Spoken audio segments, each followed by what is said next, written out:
Hello, hello. Welcome back to stream. I'm your host Colt, and you are watching Colt Classic TV. It's been a while. Just kidding. I was here yesterday. Welcome, DJ Ape. Nice to have you back. Gonna be doing more shiny hunting today. Gonna be fun stuff. I realized I did my math wrong when I was estimating how many encounters I've done total, like for going for golett. Initially, I did the amount of berries I used times 5, when actually it's times 10. So I'm actually like 10k over odds right now. I'm at like 41k, 42k encounters. Kind of sad, but you know, we keep trucking along. I do have the encounter counter working. I just reran the setup, like initial setup file, and it works again, so that's cool.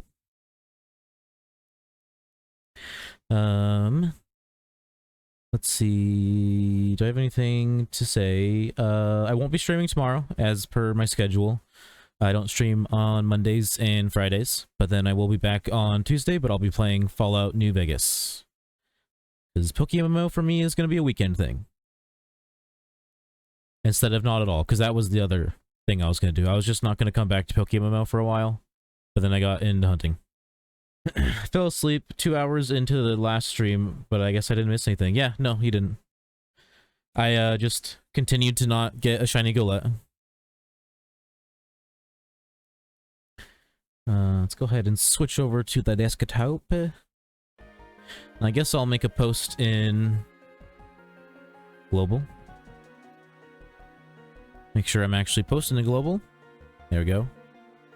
I also put a I put a border around my camera, or my cam thing, so it looks slightly better now, and I moved the game over a little bit.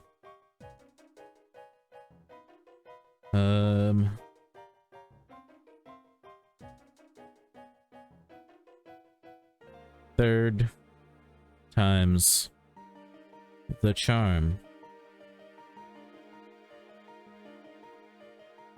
Definitely getting shiny golett.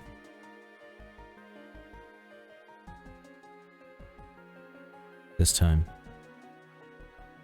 Might be kind of a long message, but that's okay.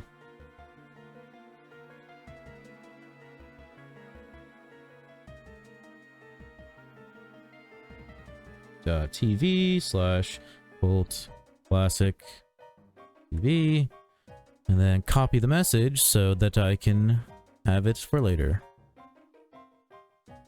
Control C.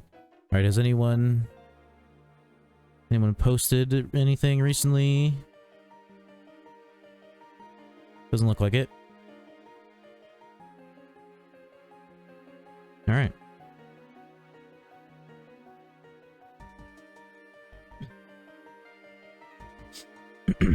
Alright, let's get this shit started.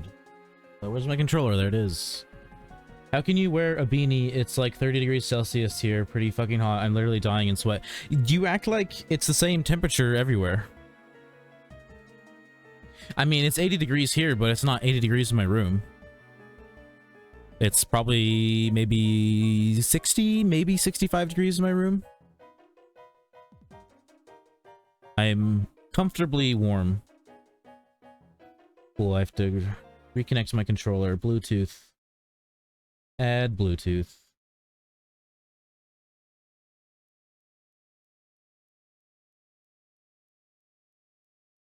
Come on. Come on. Or is it gonna do the thing where it, like, refuses to actually connect to it, and it's already, like, in the list of things I can connect to?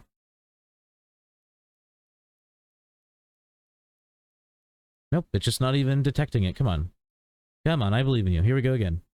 Come on, controller.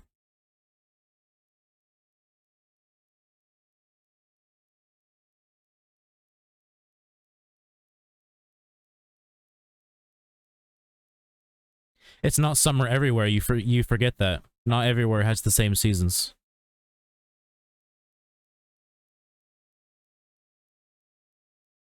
Come on, why isn't it picking up my goddamn controller? I'm not trying to have hand cramps today, okay? I don't want to play with my keyboard.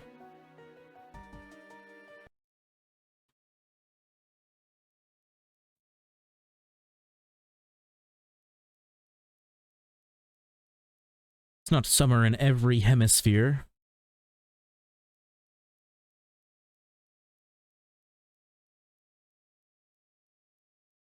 I thought that was just Australia. No, it just depends on the hemisphere you're in.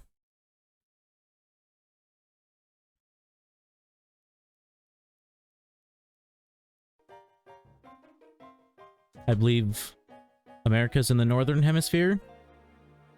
Northern hemisphere is having summer right now. I mean, is it officially summer yet here? I feel like it probably is. First day of summer. Technically, today is the first day of summer. Today is the first day of summer in the northern hemisphere, Sunday, June 20th. What a coincidence. The day I look it up is the day summer starts. Alright, here we go. Let's start encountering.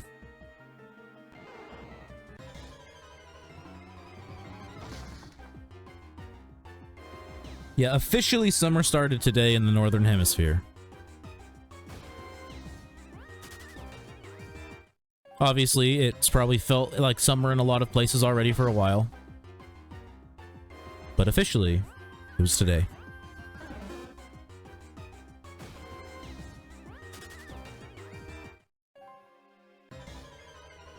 Oh look, is the fucking encounter counter not working? Sure isn't. Why? Why does it just decide to stop working whenever I stream? Like, I want to die. I think maybe I just have to recalibrate it. Okay. I might just have to recalibrate it. It's saying false, so that's good. It's not saying true. Except now it is.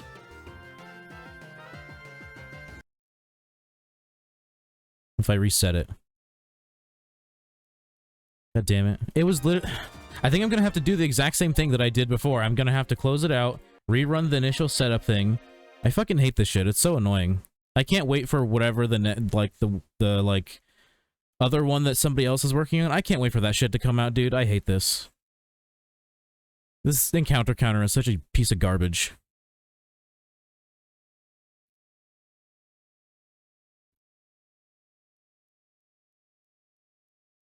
That's my official review of the encounter counter. It's a piece of garbage.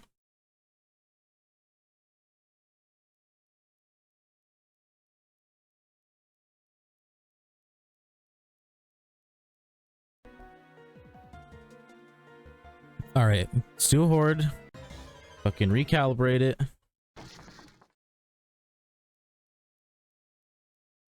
Okay, wow, I didn't know the whole southern hemisphere was different seasons than us. Yeah. Yep. You learn something new every day.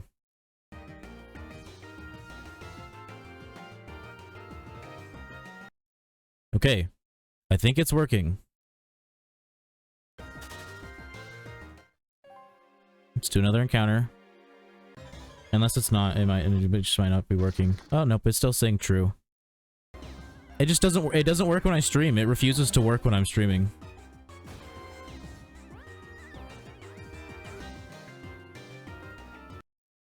Like, I don't understand.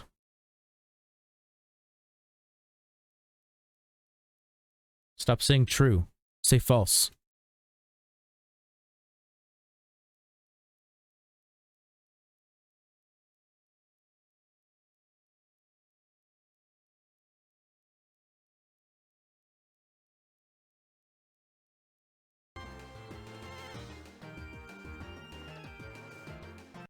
I hate this piece of shit. Alright, let's not reset it.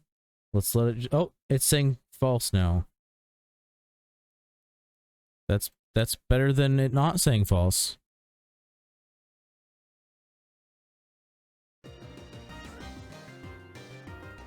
Oh, and then I went to calibrate it, and now it's saying true again.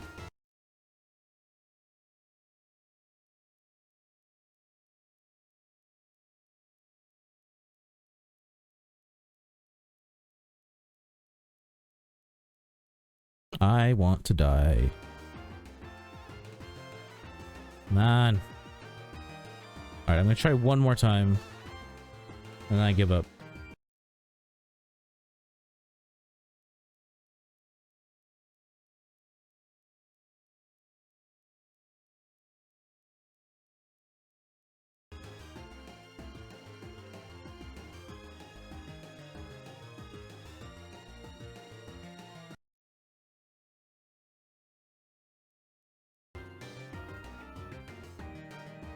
Okay, yeah, I give up. It just refuses to work while I'm streaming, so I'll wait until the new encounter counter is out, and then I'll stop using this piece of garbage. I mainly knew about it from memes calling Australia weird for having everything upside down. True. Does it maybe not work with hordes? Nope, it does work with hordes. I've done it on hordes before, and so has Knack. It just refuses to work while I'm streaming. The problem is that when I open it, it's not supposed to keep repeatedly saying true number, true number, true number. It's supposed to say false. And when it's not saying false, it's not working.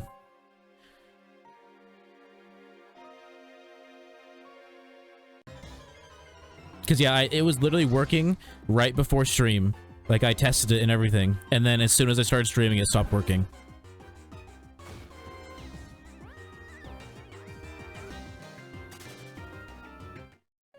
The counter is a bit camera shy, maybe. Why? Why specifically on my streams? You know, because, like, there's a lot more people who watch Knack stream. Doesn't seem to care there, you know?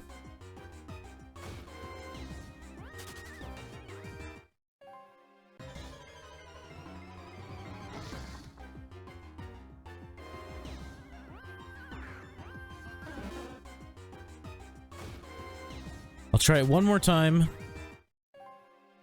on a single encounter. I'll even rerun the setup thing just in case.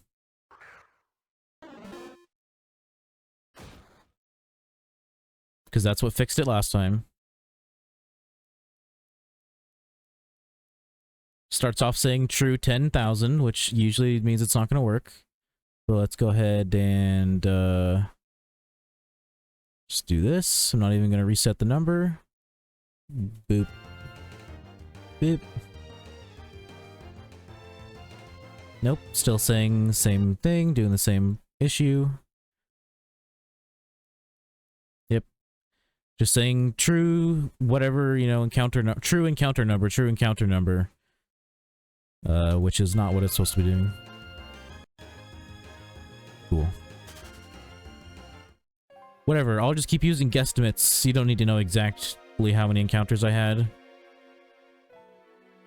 I'm at over 41,000 right now. That's all you need to know.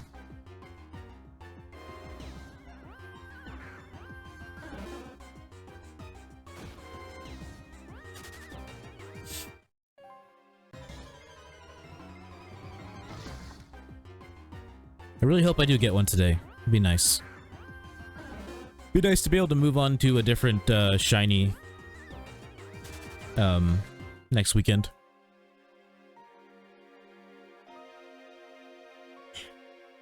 Sit up in the chair more.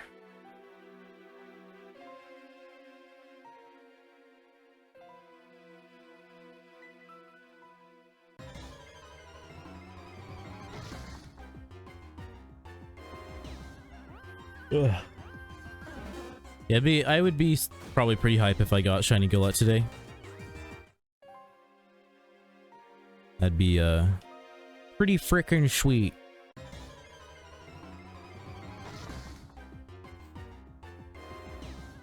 Be my first shiny in PokéMMO. You know, get the ball rolling on my journey to having shinies.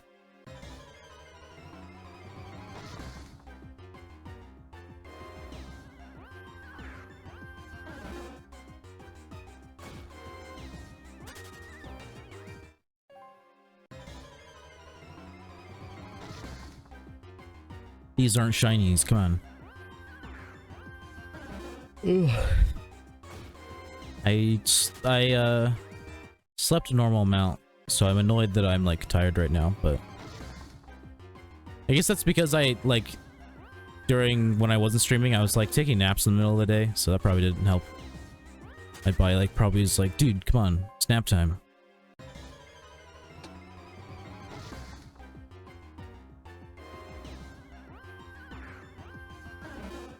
All gone.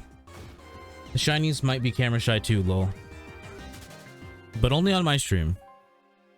Although I guess Knack hasn't gotten a shiny in a little bit, so maybe they're just that they've become camera shy over the last couple weeks.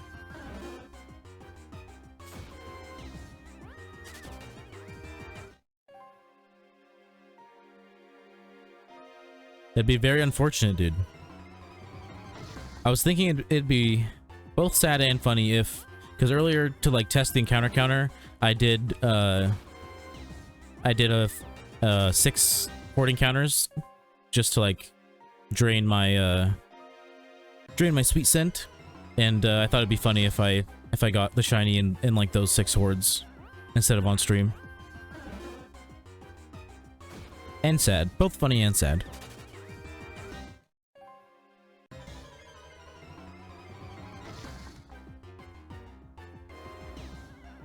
But I've got plenty of Leppas, so, you know, I'm never gonna have to go to the Poke Center.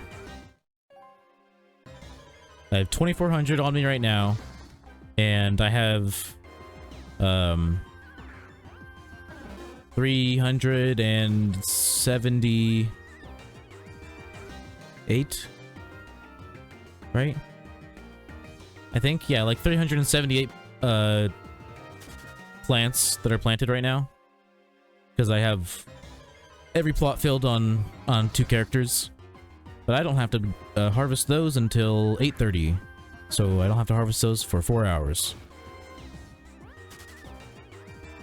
Although I can technically, you don't have to harvest them exactly 20 hours. You can wait like another 2 hours, I think.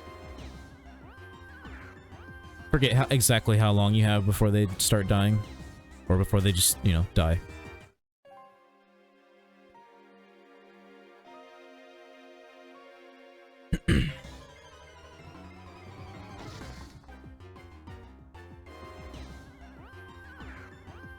Do do do do do do do.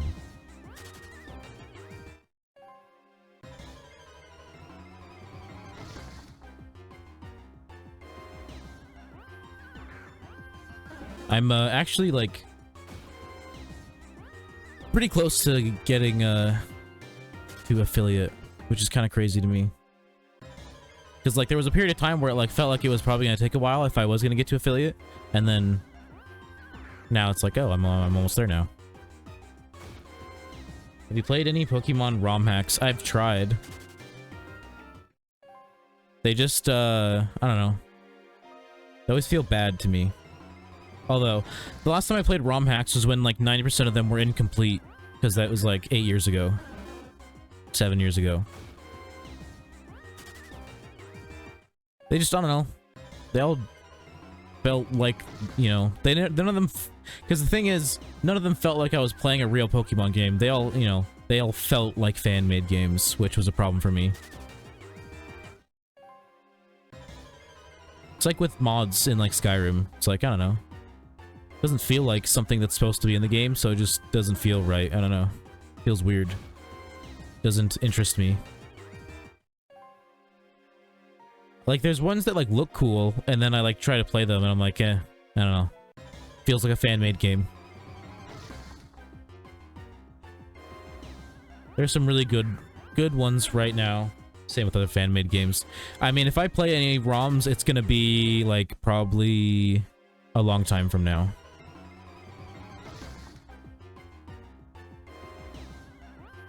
Or ROM hacks, I should say. Because the next Pokemon games I'm planning on playing that aren't PokéMMO is Colosseum and XD Gale of Darkness. And then after that, I'll probably only do PokéMMO for a while for like Pokemon-wise, and then I'll be working on the list of 40 plus other games that I have that I want to play on stream. I'm gonna probably get to most of those first before I even consider diving into ROM hacks.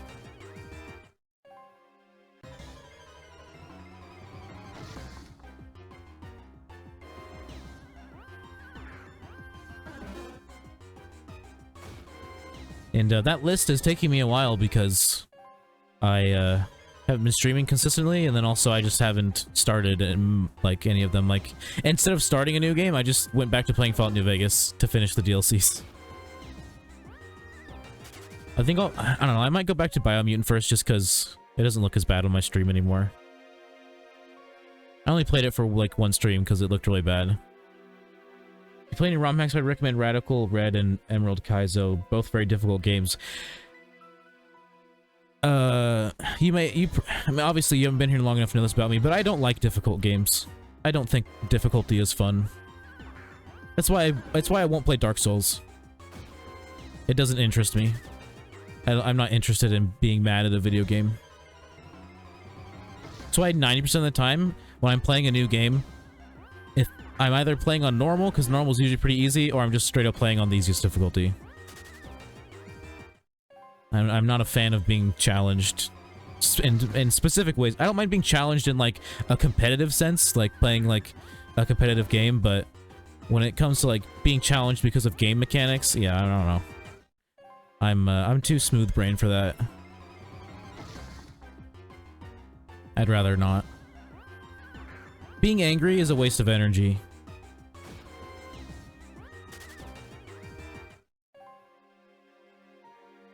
Radical Red is fun, kind of difficult. Emerald Kaizo is straight up difficult, or straight up unfair. I mean, there's almost no form of difficult that I mean, because like, to me, like, PokéMMO is perfect. Like, it's a little bit harder than the normal games, but it's still not hard. So like, that's good enough challenge-wise for me.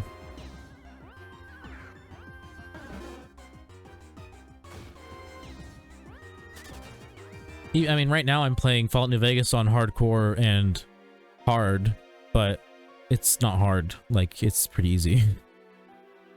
I might switch it to very hard now, because hard is getting pretty easy.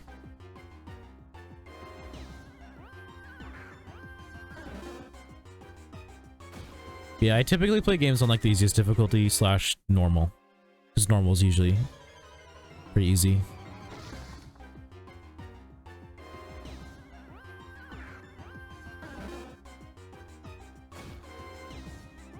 And then of course there's the games that like don't have a difficulty slider. That's why I don't like games like Dark Souls. I mean, I'm personally, maybe a controversial opinion or a hot take. I mean, it's not really a hot take, it's just an opinion, but I don't really like, I'm not a huge fan of third-person games in general. Like, I prefer first-person. I think Mass Effect is one of the few third-person games I've enjoyed. I'm not a fan of the third-person view. Has more up to Gen 8, and there's easy leveling and EV training. Radical Red is like basically a step higher than PokéMMO.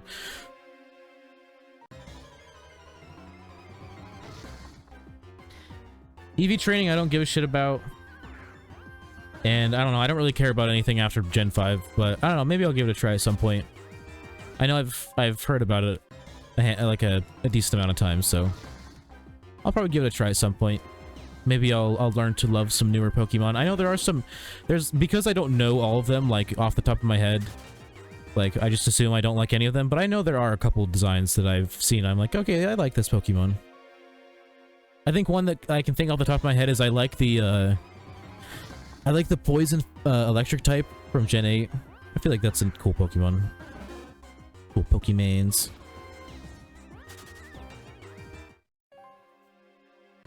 I can't think of anything I like from Gen 7. I especially don't like Ultra Beasts. They look so stupid. I hate Ultra Beasts. I never even played the game and I hate them. I'm really glad that that was like exclusive to Sun and Moon. Because I don't know, they look, honestly, they look more like Digimon to me, if anything.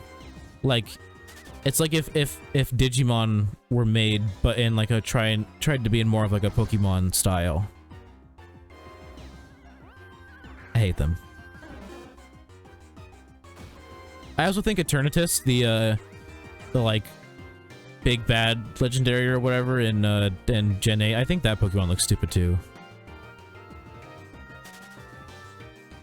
Slight Explorer, you will most likely need to EV train for the 3rd gym, lol.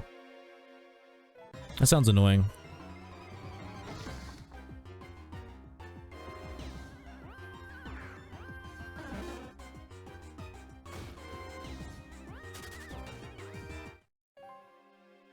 They look like if little children designed Pokemon, not gonna lie.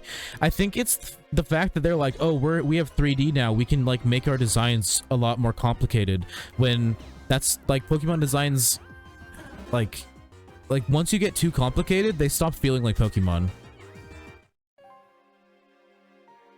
And it's like, yeah, every gen they've continued to like make Pokemon more and more detailed, but it's like I feel like at a certain point you cross a line where it just doesn't really feel like a Pokemon anymore.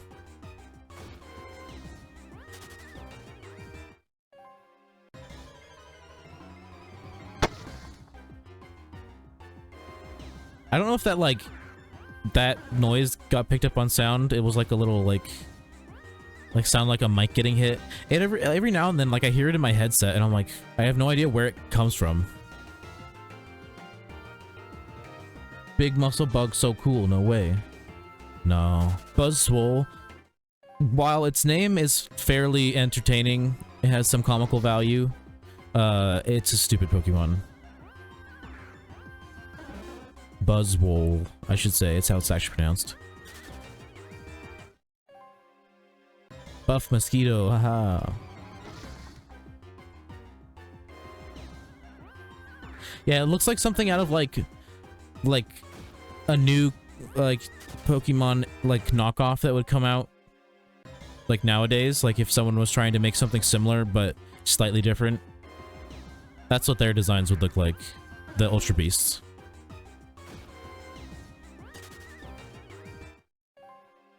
I went to grab a drink of my soda pops and I remembered it's gone. Should have gotten more water before I started stream, but I forgot. I'll do it in a little bit.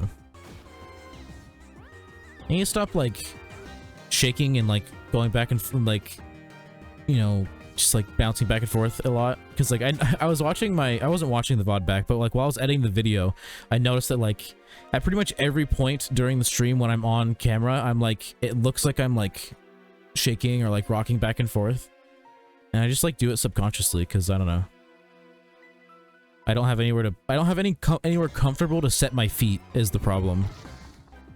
Like on the ground is okay, I guess, but like I like to be able to like rest my feet up, and I just don't have any like anywhere good to put my feet. So I ended up just like, oh, and my chair reclines, so I just like bounce back and forth. That too.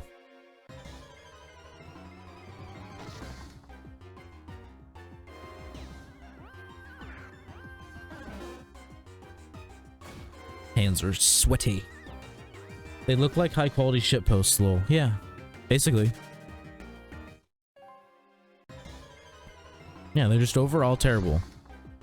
And I'm glad that it's nothing that they continue to do. I mean, I feel like I don't know how they could continue doing Ultra Beast. It feels like something it'd be weird if they continued with it, but I'm glad they continued with region variants. That was a good idea. Should have done that already like a long time ago, but they finally got to it. And I think Mega Evolutions would have been cooler if they would have kept doing them. And just like not have it so that every single Pokemon like has one, obviously, but you know, a nice, you know, chunk of them have one, you know. Be chill. But also like the mechanic is also just very gimmicky at the same time, so they just look cool. Some of them do, anyways. Some of them look stupid, but some of them look pretty cool. Like, I still think Gengar's Mega Evolution looks dumb. Kangaskhan's Mega Evolution is pretty dumb. What's your favorite regional variant mon? Mine is a Alolan Ninetales, probably. I'm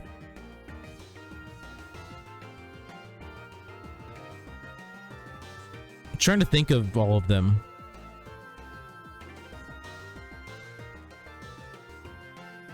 I mean, Galarian, Slowking, whichever one it is pretty neat. I think the Galarian Zangoose line is cool just because it adds a third evolution. It's also, like, very clearly based off of Kiss, the band. Which I thought was funny.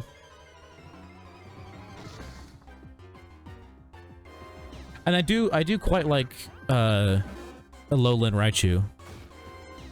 It's adorable. Zigzagoon, yeah. Did I say Zangoose? I get it mixed up every now and then. It's the Z's. And the O's. And the N's, and you know, all the letters that they have similar, which is a lot.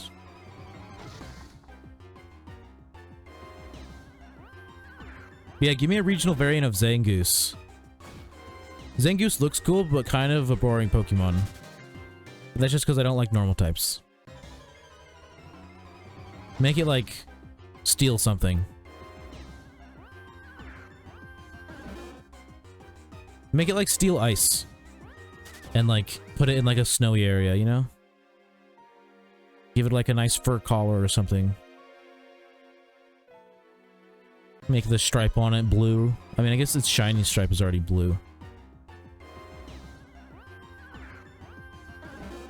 Just like a super furry Zangoose with like a fur, like nice looking fur collar and like the nice, maybe the blue stripe looks a little more icicle-y.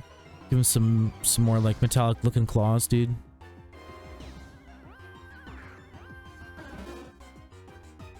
Yeah, why it's called Zangoose? Like, where's the goose, bro? Yeah, dude, I don't get it. Where's the goose?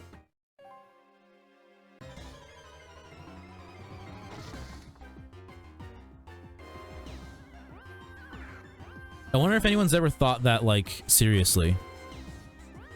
Like, they couldn't figure out what Zangoose is supposed to be named after. Like, I mean, yeah, I guess if you don't know what a mongoose is, then it's kind of hard to figure out, but, you know. Up your fucking animal name game. Don't know what a mongoose is? Fucking go outside, touch some grass, man. Learn what a mongoose is.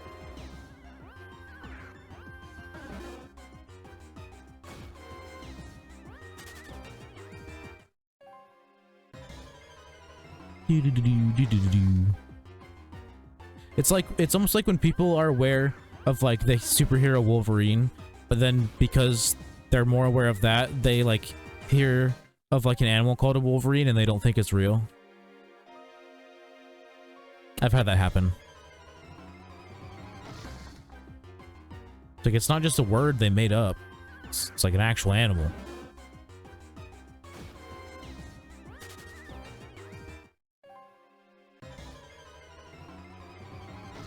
Or a Tasmanian devil. A lot of people assume that that's not a real animal.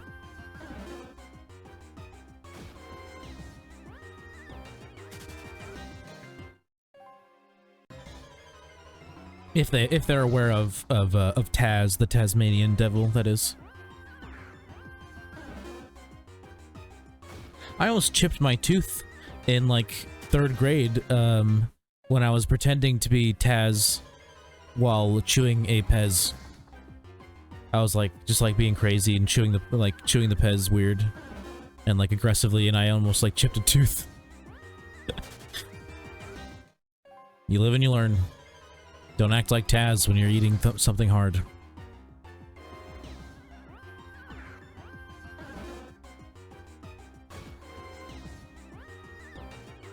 Why is it called gumshoes when it has no shoes? Shaking my head. Shaking my head, my head.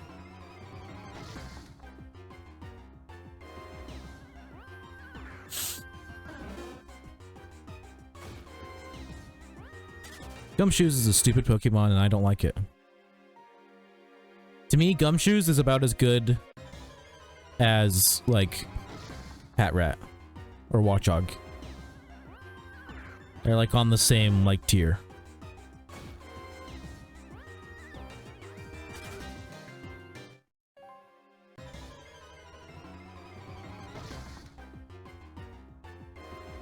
Ah, my hand hurts.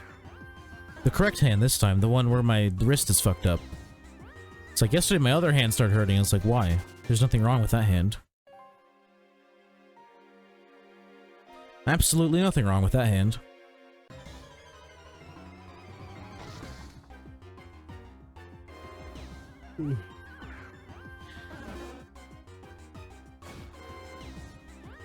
You know, I'm gonna say it right now.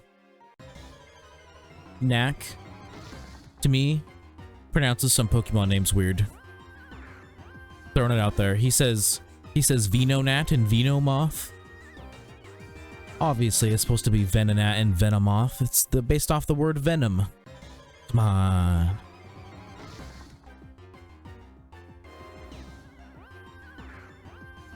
They're all early game rodent-ish Pokemon. Gen 3 mixed up with a raccoon. True. I mean, but raccoons are basically rodents to people, like, you know. Might as well.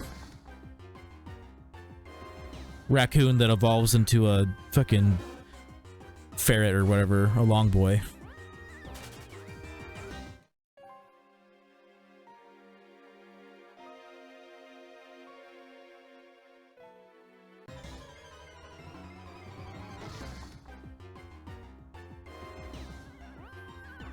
Looking at the global chat, nothing interesting happening in there. Oh, there's a PvP tournament happening soon. Interesting. Or at least there's something with a PvP portion. Maybe some kind of team thing. Raccoons are cool though, true. They're like, give me the garbage. I've never met a raccoon that wasn't chill.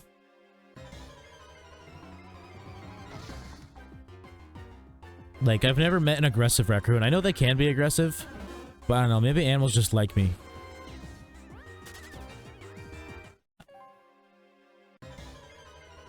I have never met an animal that didn't like me, like, immediately, so...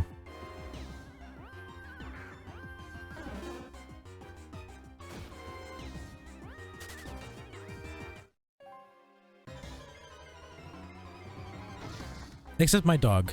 My dog didn't like me immediately, but she hated, or not hated, but she didn't like anybody. She came to our house, and then she, like, didn't want anybody. She just had to get used to me.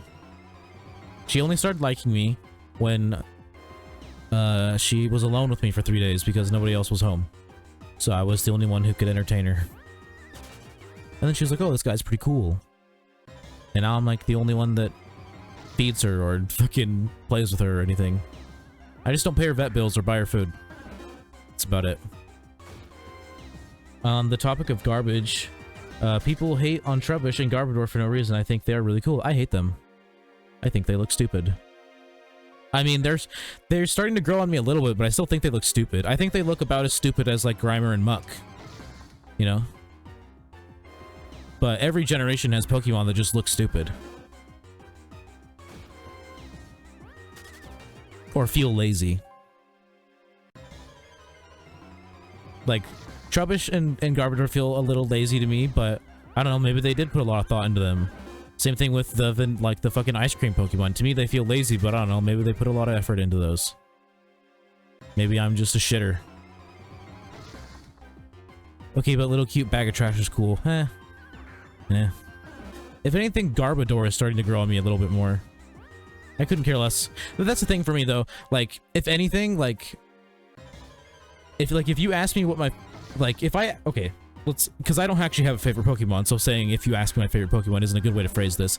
If I had a favorite Pokemon, and you asked me that question, it would be a fully evolved Pokemon. Like, you would never find me telling you that, like, one of my favorite Pokemon is a non-evolved... like, non-fully evolved Pokemon, because I couldn't care less about the, like, first and middle evolutions, honestly. I'm all about that final form. like, yeah, Eevee is cool, but, you know, I'm looking for that final Evo. Like, Eevee's not one of my favorites. Umbreon is. Yeah, I agree, kinda. Yeah, like one of Nack's favorite Pokemon is Trapinch, if I remember correctly. That, or he just like really likes shiny Trapinch. But it's like, I mean, I really like Flygon. Couldn't care less about Trapinch.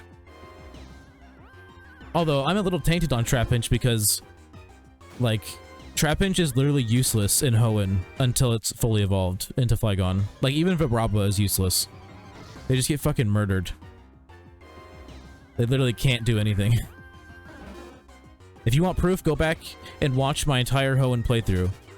Literally every time I used Trapinch or Vibrava, I like just got killed immediately. And couldn't do anything until it was Flygon. Favorite mon is probably Flygon. Flygon's pretty cool. I've always really liked Flygon. Well, I've always really liked it ever since I used one in like my second Sapphire playthrough. But I also really like Zoro because it's so cute. Yeah, I would say I definitely like Zoroark more.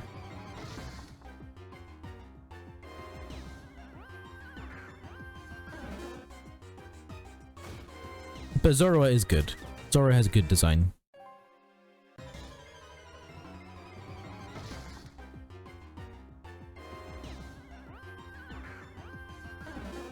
I mean, it's like same like cuteness factor as like an Eevee basically. So they did good.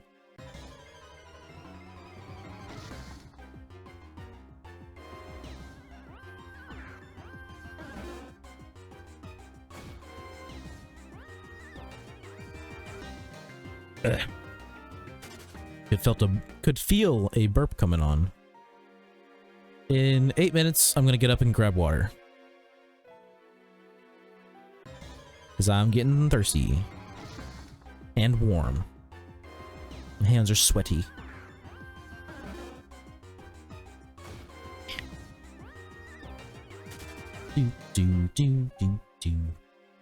I don't like Zoroark because I have been scared of for life of the things I've seen. Like, battling it?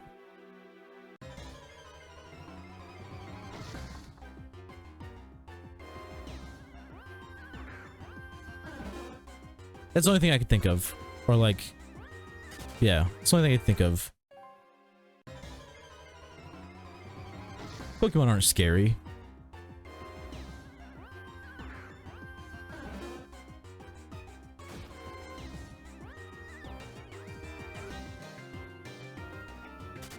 I mean, you could just tell me to look up Zoroark Rule 34. Like, I mean, that's essentially what you're telling me to do.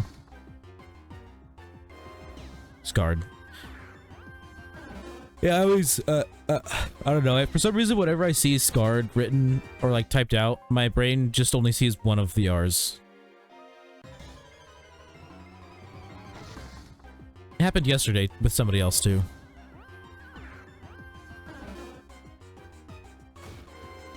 Shit made me want to die, not gonna lie. You can find Rule 34 of literally all fucking million Pokemon, though, so... It's just more likely with fully evolved and more humanoid-looking Pokemon. But, you know, there's fucking... There's at least one for every single one, I guarantee it.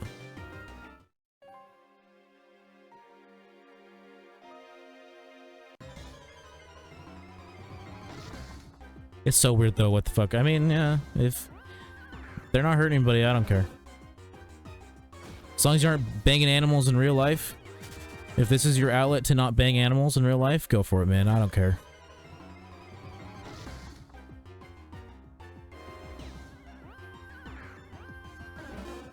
I can understand Gardevoir, for example. It's kind of not gonna lie. I mean, the thing is like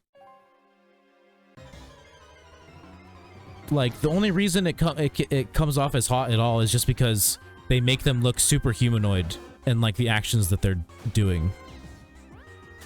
Unless it's just shitty and then it's just whatever, but it's like they usually make them look pretty human from like the shit people have sent me. And it's like that's, you know, makes sense that people are into that, because I mean, like Lopunny, bro, they literally like Lopunny's Mega Evolution is wearing ripped tights as a part of its design, so, like, what do they expect from people?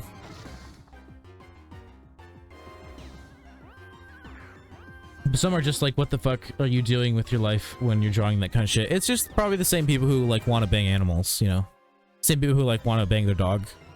Or bang a dog. I would assume they're, like, a similar group of people.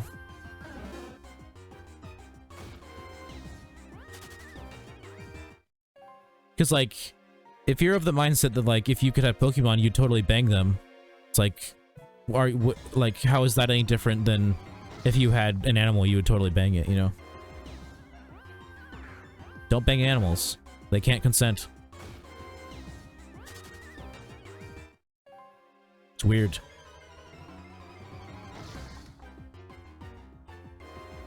If you're that lonely, fucking drop some dough on a fleshlight, alright? Don't bang your dog. It's probably better.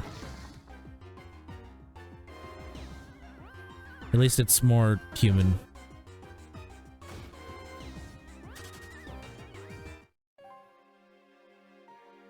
Search Mega Lopunny and didn't have to scroll to find Rule 34 of it. Yeah, it's because they literally made it more sexual with its Mega Evolution. Like, it was already a weirdly sexual looking Pokemon by making it look like this weird Lola Bunny thick-ass looking bitch. And then they give it an evolution where it's, like, a part of its design is literally making it look like it's wearing ripped leggings. Like, excuse me?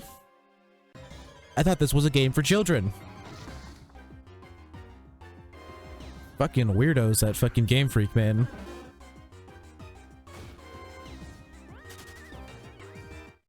There's a couple of times I've noticed that some, I don't know if it's in every region, but like with some of the character female models, when they're standing sideways, they have pixel boobs, which I think is hilarious. That they felt the need to add tiny little pixelated boobs to the overworld sprites. I think it's hilarious.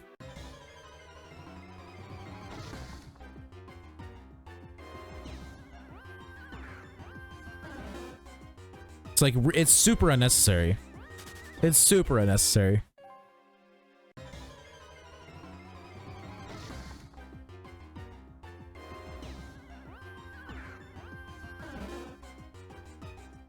Lopunny is the only Pokemon I can think where I'm like, you blatantly made this Pokemon sexual. Like, you can't blame people for making Rule 34 of it. Like, Gardevoir just, you know, looks like a chick in a dress, basically. That's not inherently sexual.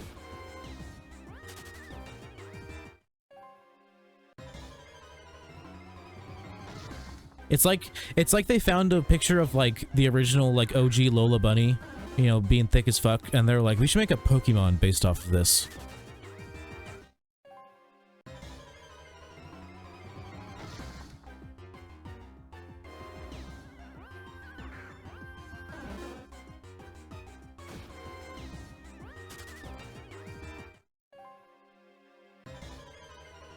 Before I was even aware of, like, the fact that they, like, de-thickified Lola Bunny for, like, the new Space Jam movie, I saw a, like, a quick little animation that, like, basically gave the excuse that the reason she, like, her, like, tits are basically gone is that she's wearing a sports bra with cartoon physics.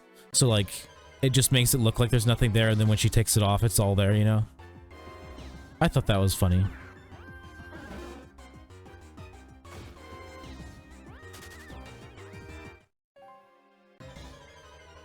Just before, they weren't letting her wear a sports bra, dude. They were being rude.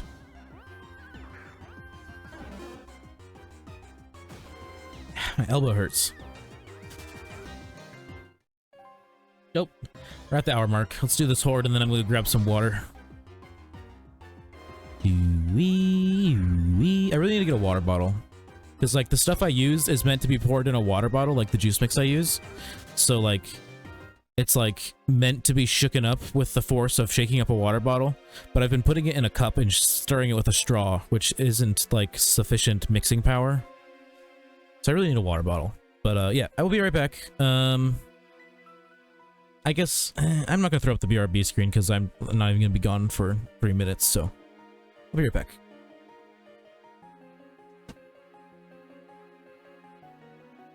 Damn, still looking for the shiny. Yeah, I didn't find it during my 18-hour stream. Yes, I'm still looking for the shiny I didn't find yesterday. I'm grabbing water.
Yeah, I'm big.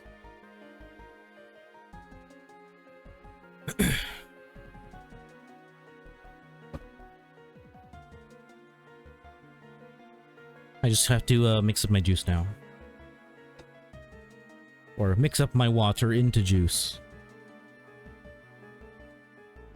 Damn, still looking for shiny. Yep. Still looking for shiny. This guy's so handsome, I want to kiss him. Beard makes me erect. Hell yeah. It's what I'm trying to elicit out of people is erections. With my beard specifically.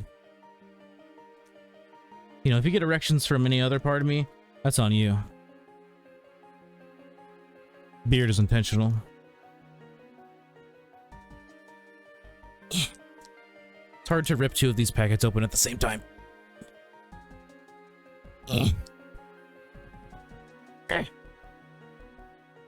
Don't inhale. Don't inhale. If I inhale right now, I'll get a bunch of fucking powder up my nose. It already got in my nose, doesn't matter. Ugh. Whatever, I guess it smells good now in my nose.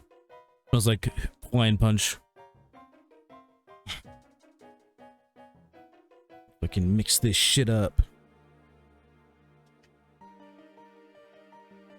Don't mind me, I'm just gonna sit here and mix my juice.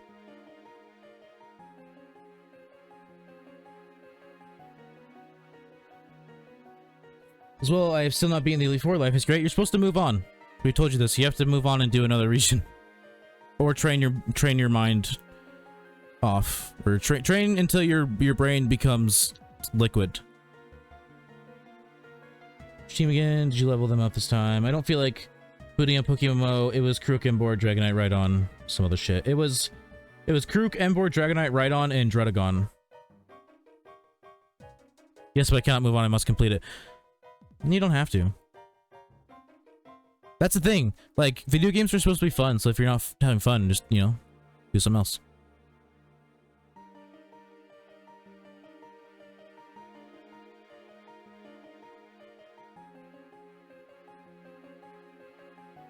Maybe, in your next regions, just, do your team like I do my teams. I pre-build my teams.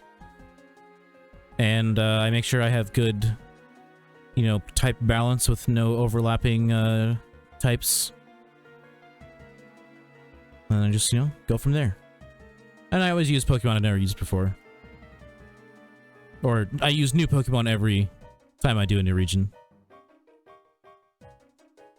Yes, but I must complete it. And Metagross, right? Oh yeah, Metagross. Oh yes, Colt, how are you having fun looking for the same shiny? It's not looking for the shiny that's fun. It's the interacting with people while I'm finding the shiny that's fun. And then eventually finding the shiny that'll be fun. Because, like, as long as there's people in here, I can just do this mindlessly. Like, I don't really have to think about it. Like, even when I'm doing it offline, I usually have Hulu up, and I'm, like, watching It's Always Sunny in Philadelphia or something.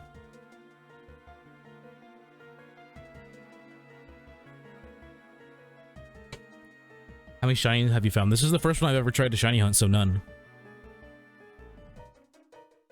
0. Zilch. Nada.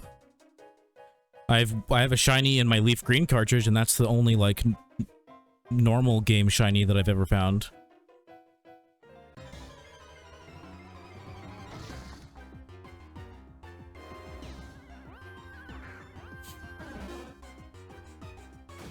Ooh-wee, ooh-wee.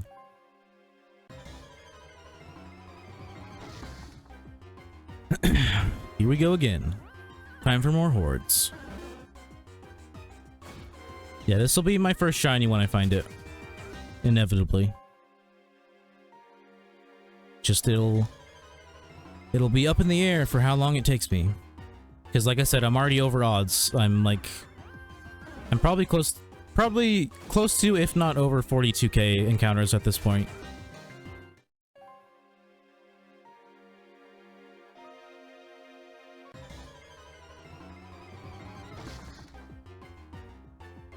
I found a full odd shiny Mankey as one of my first encounters in Radical Red. Nice.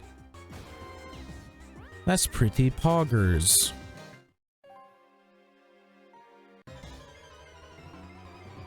Yeah, the only shiny I've ever found in any Pokemon game ever was a shiny Pidgey in Leaf Green when I was running around in the grass trying to encounter Raikou, because it was a roaming legendary.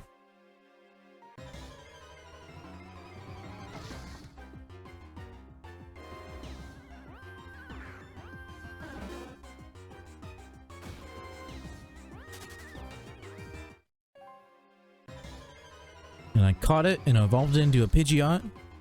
And it's still sitting in that cartridge, which is sitting on my shelf over there.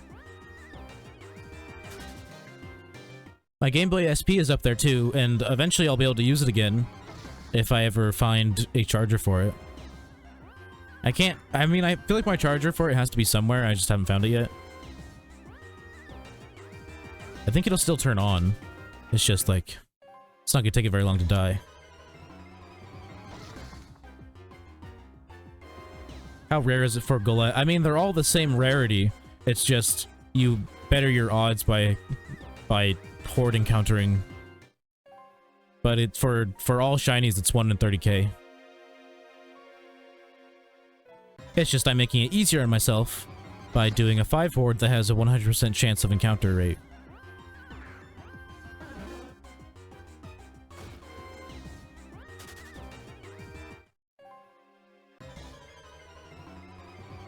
Yeah, I'm over 30,000 encounters already, so it really doesn't take that long to get there if you are doing 5 hordes. Jeez, yeah. But I mean, it's better than whatever the odds are in the new games, where like shinies basically mean nothing and they're only cool because they're a different color. I agree with Knack. I like the 1 in 30,000 because it makes the rarity of them feel better, you know. It's nice that they're a different color, but it's also like, you know, the rarity of them, how hard it is to get them. Wait, so what was the #1 way to level up my Pokemon? You know, region is that just trainer battle. Just do rebattles. You can rebattle every single trainer that you've ever battled in Unova. And they'll have higher level Pokemon that are closer to your level. And you'll get money for it too, so you can buy revives and potions. That, or you can do horde encounters, but I hate doing horde encounters. Horde encounters is technically the fastest way, as long as you have access to a decent horde, but I don't know what is available to you currently. Trainer, like NPCs, yeah. Yeah, rebattle trainers. Not like I wouldn't be saying rebattle real people because I'm guessing you've never battled real people. Yeah, do that. But you can rebattle every NPC like every 16 or 18 hours or something like that.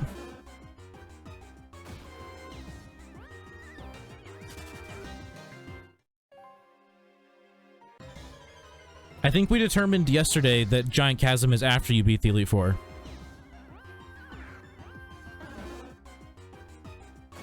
Yeah, we determined yesterday that it's after the Elite Four.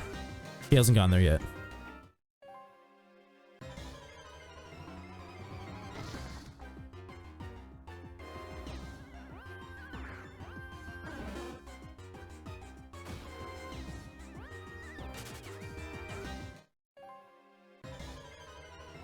Yeah, that's what I do when I train for the Elite Four. I just do trainer battles over in Kanto. Obviously, you don't have Kanto, so you can just do Unova, but there's just this area in Kanto that I like doing a run on. Usually level me up pretty quick. I mean, it still takes, like, a lot longer than doing Horde battles, but you don't get money from Horde battles, and I think Horde battling is boring. Training battles are at least mildly more interesting. A little more active because you have to run around and find more trainers instead of just sitting in one spot. Sweet scent, sweet scent, sweet scent, sweet scent, sweet scent. Go to PC or use Lepa. Sweet scent, sweet scent, sweet scent, sweet scent. It's like, yeah, it's boring. It's like shiny hunting except you're training.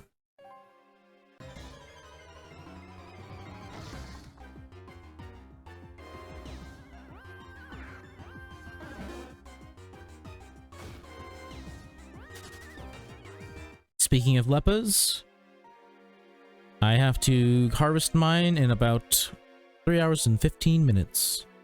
I mean, I don't have to. I can wait a little bit longer than that, but I might be done streaming by then, so I don't know. Maybe I'll harvest them then, but I might still be going. Who knows?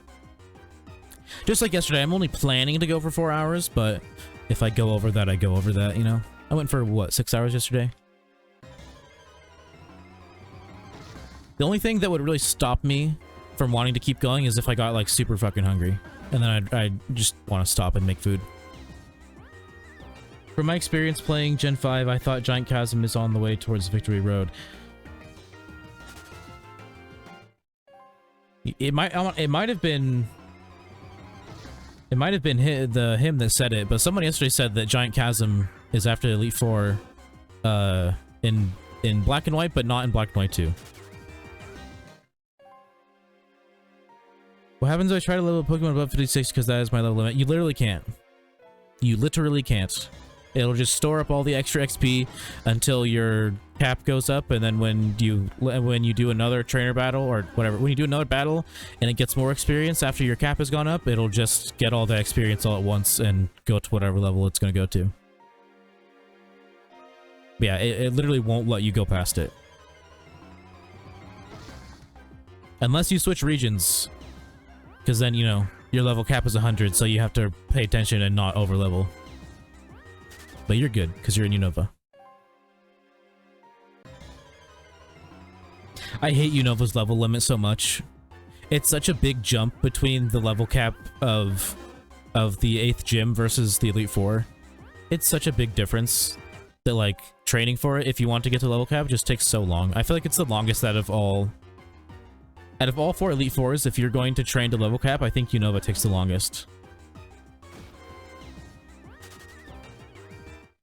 Because it jumps like more than 10 levels, I'm pretty sure. Or it might be exactly 10 levels. And it's like, I'm not like I'm ever at level cap for the final gym. Because you don't have to be. Yeah, I think I had to level up all of my Pokemon at least 12 times to get them up to level cap to do with the Elite Four. Which took forever. Took me, for sure, more than 6 hours.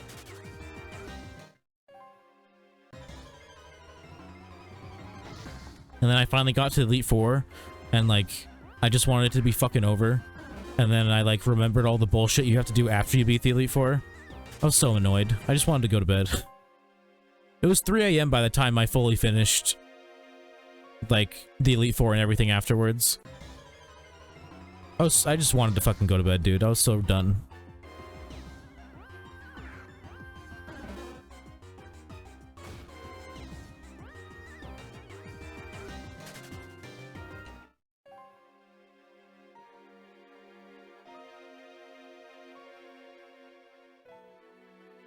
Why do I use a juice mix thing instead of just drinking straight water?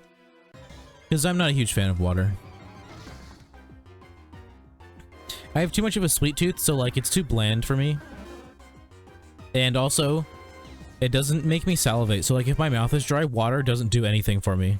Unless it's flavored water. Yeah, just water doesn't make me salivate, so like it doesn't do anything for a dry mouth. It does rehydrate me though, for sure. Because I drink a lot of water if I'm working outside. I fucking down that shit. Don't have time to mix any juice into it because it's gone in like 5 seconds. Bro, how is my level 52 Rhydon not getting priority towards the level 37 Lipard? Because Rhydons are slow as fuck. And Lipard is fast. Because it's a cheetah or whatever. Or it's a leopard, I'm a dumbass. Juice drink looks yummy. It's literally... I don't know if you're from the States. And I don't know if they have Hawaiian Punch outside the States, but... It's a Hawaiian Punch, like, water bottle juice mix thing. Technically... Like, based on what I have said in the past, I shouldn't be drinking it because I used to always be like, I refuse to consume artificial sweeteners because they're probably terrible for you. But this shit's too good, man. I don't care if it has artificial sweetener in it.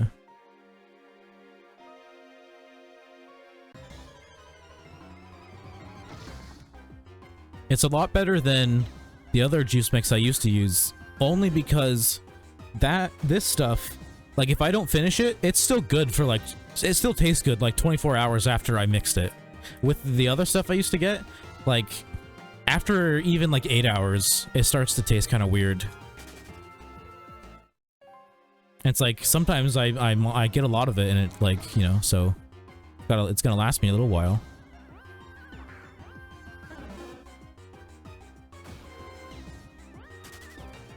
Yeah, the other one would just start to taste weird after just like a couple hours. Even after 4 hours, I think it would start to taste weird.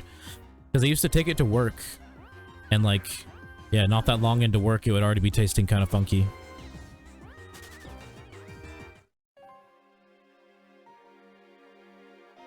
Any point of keeping slow Pokemon then? And yes, I am in Maryland. I mean, yes.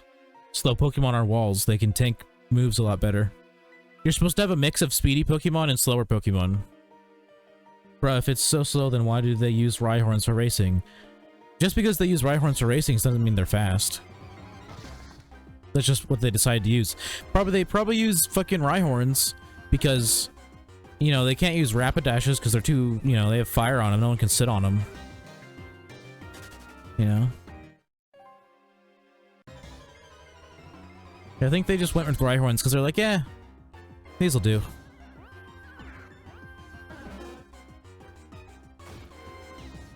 They can use Zebstrika.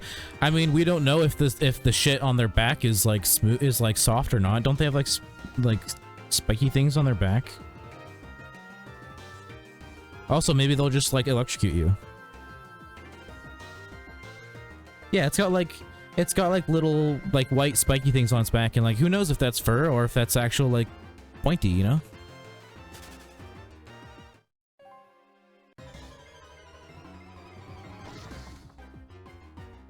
Reinhardt has spiky shit too. Yeah, but there's like, they show it like that there's a spot on them where like they can place a saddle between like the rocks to where like you can sit, you know, situate yourself comfortably. Whereas like, you can't really place a saddle on top of fire or like onto something that's like hard and spiky if that is hard and spiky on the back of the Zebstrika. Yeah, there's like a spot. I think I only vaguely remember it from like either the anime or watching someone play through Gen 6, but they like put a saddle like in between spots in the rocks on their back. Conclusion, Pokemon is absolute bullshit. Yeah, I mean, yeah. Do you really expect them to like have a conclusive, not conclusive, but like cohesive reason for anything in this game? Fuck the E4. I mean, like literally, the only reason I even would do the Elite Four instead of just going to a different region is just because I like just getting everything done and then going on to the next region. But I totally get the argument for just saving every Elite Four for last and just doing every region, like the gyms and everything first. It's probably more fun, because training for the E4 is boring.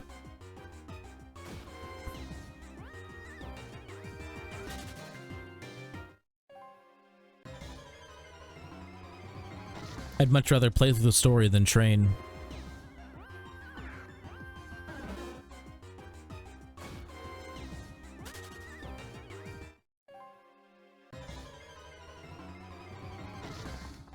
Thanks, Father Bottomus, for the YouTube link for anybody that wants to check out the past streams, past episodes. Yesterday's stream is up. I usually have the previous day's VOD up by the time I'm streaming. I do need to add it to the PokéMMO playlist, though. When I think about it, is my Pokemon team too slow? It could be. It's entirely possible. But if they're tanky enough, being slow isn't that big of a deal. Honestly, Game Freak can go right on D's nuts, not gonna lie. Good one. It's a good one. I don't know, all these shits look big as fuck. I mean, just look at your speed value.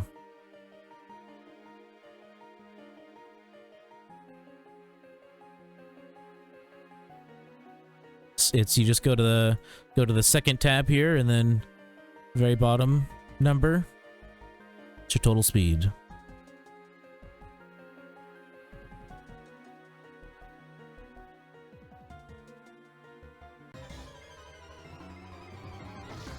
But you do have a pretty, if I remember correctly, you do have a like kind of a slow team. Let me scroll up. Yeah, Embor's slow because it's tanky. Krook's slow, tanky. Dragonite can be kind of fast, but it's still like a kind of a slower, tankier Mon. Rhydon, slow and tanky. Metagross, slow and tanky. Yeah, you have your entire team is like slow and tanky, but that's not a big deal as long as like you're, you know, fully leveled. Because when you're fully leveled, like, you gotta realize that none of the E4, none of them have Pokemon at the level cap. I don't even think N or Getsus has Pokemon at level cap. They're all a couple levels below. So like you'll be over leveled and you'll so you like have a lot of health, so you should be a lot tankier. Because as long as you can take hits, it doesn't matter if you're going second, because as long as you can tank those hits and then just fucking one-shot them, you're good. Krook has like 90 speed, it's not too bad. Yeah, Krook isn't terrible. Its speed's not too bad, but it is more of a, it is definitely more of like a mid-speed type of Mon. Gets outsped very easily. Let me check my speed real quick. Yeah, like I said, as long as you get to 56 with all of your Mons, it won't matter if you go second, because you should be able to one-shot. As long as you're using super effective moves.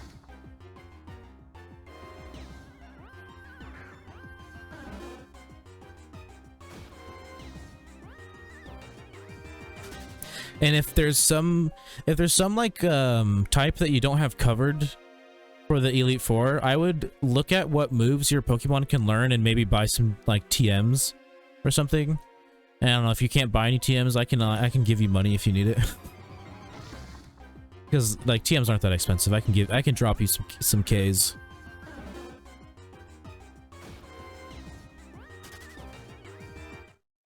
High speed is 110. Yeah, I mean, I'm guessing that's probably the Dragonite or the Crocodile.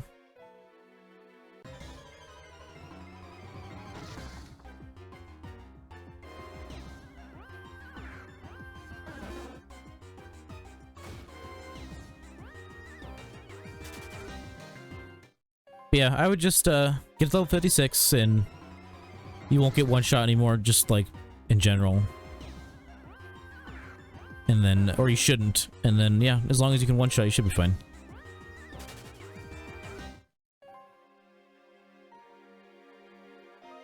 Dragon has less speed than Krook.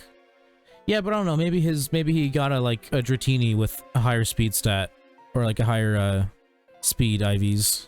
And like his Krook has 0 speed IVs, maybe, I don't know. Maybe he has literally 0 EVs and speed. Just bad luck in getting them EVs. You never know. Yeah, see, Dragonite, high speed. Look at that. I'll do my best without taking your money. However, my frustration towards E4 may lead to me shooting myself. Literally, like, the TMs are like maybe 10k a pops, and like, that's like nothing. So, I doubt you'll need like a million of them. So I don't really, it's not that big of a deal to me. Having better moves is definitely a big help. Damn, Krook must have like 0 speed IVs with minus speed nature. Yeah, it's an I wouldn't be surprised if, you know, he just got a low speed Krook or a low speed whatever its first form was called. Sandile.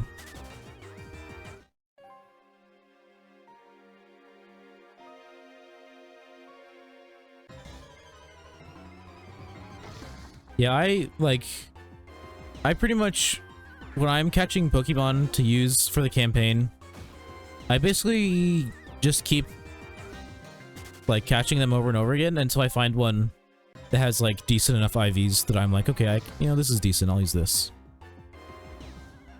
I definitely don't just use like the first one I catch every time.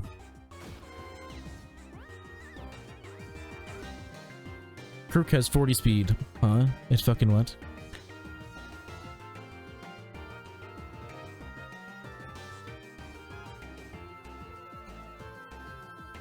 I don't think I can even look at its stats. No, I can't. Millie, stop.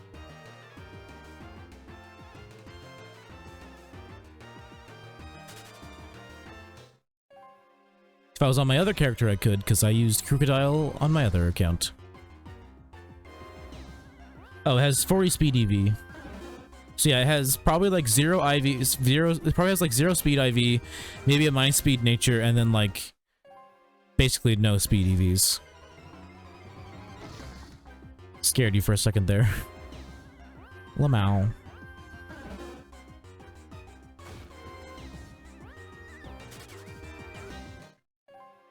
Wait, so if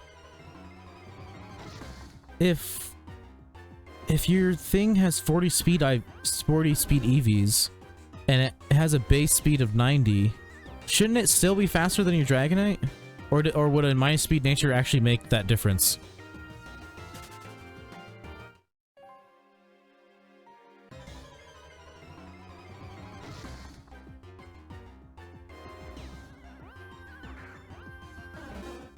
Did I say minus speed EV? I think I did. I meant to say nature.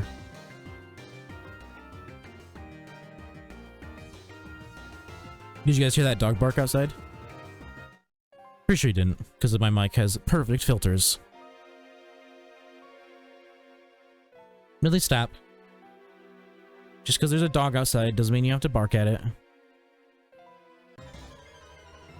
You know better.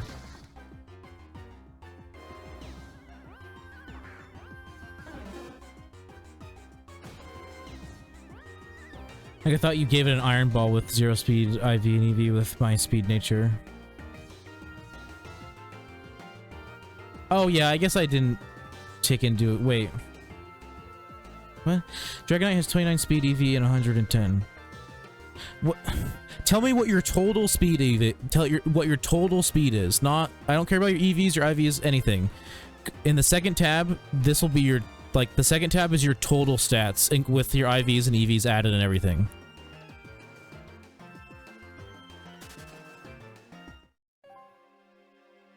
Yeah, 110. Okay, so I feel like Krook should be faster. Unless a minus speed nature actually decreases it by that much.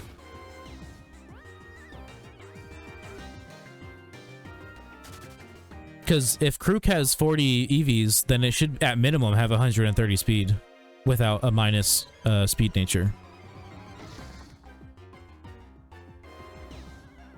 Did I say 140? I meant 130.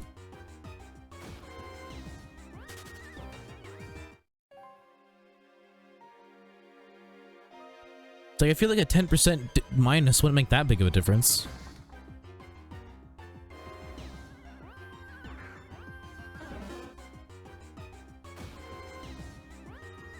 87 speed, have a float. I don't even know what a float stone is, honestly.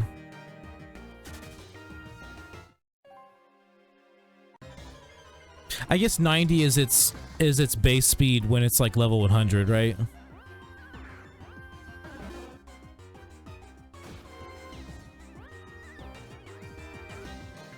When it makes it lighter, I think.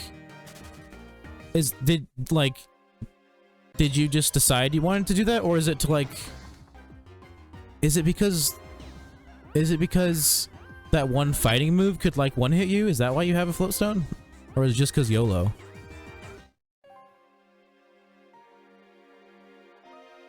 Because I know there's one fighting move that does damage based off of weight. Like, the heavier you are, the more damage you take.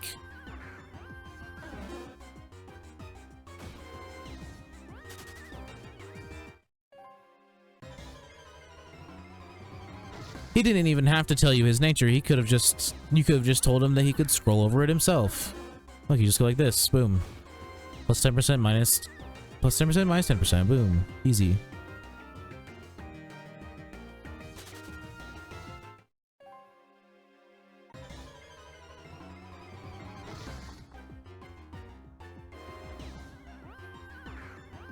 Yeah, isn't when like you look at the base speeds for Pokemon, isn't that saying like what it is if it's like has 0 EVs and IVs and it's level 100?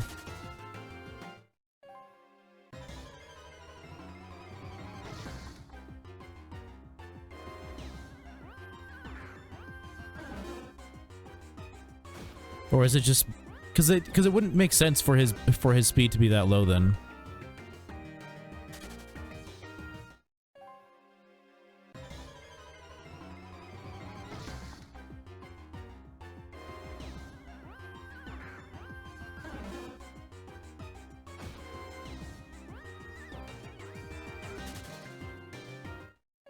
Because, yeah, minus 10% isn't a significant amount.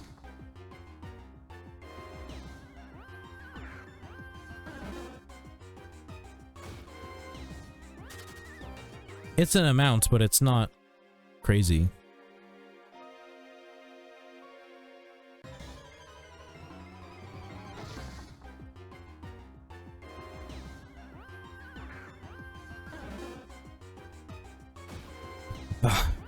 Starting to get hot in here.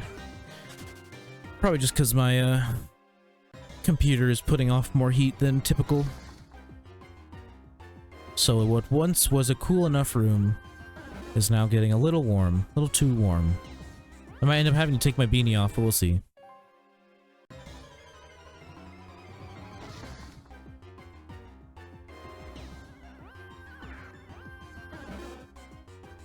Change my sitting position. Could also just turn my fan up a little bit. I don't think it gets picked up. I don't think I've tried it on the highest setting yet, but I'm pretty sure it's still fine. Okay, get this here. Oh, it's the wrong button. Dang it, I fucked it up.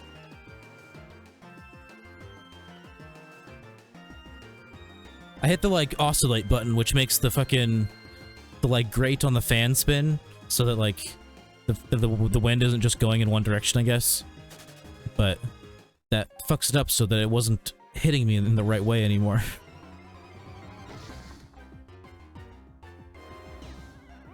Witcher Krug speed IV 12, yikes, I know, bro. Did the calculations and it adds up.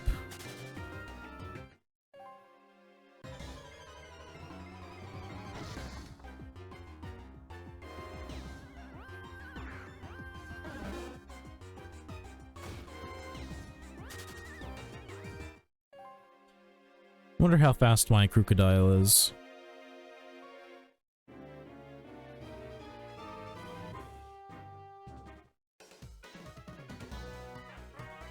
My speed IV on my crocodile is 11. With 187 total. But it doesn't matter because it has Moxie and it hits really hard.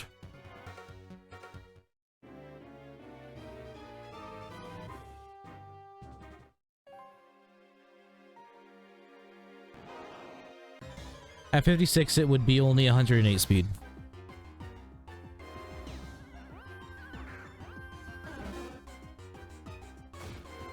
I'm pretty sure my Crocodile's slow. But yeah, it has Moxie and it hits really hard, so it doesn't matter.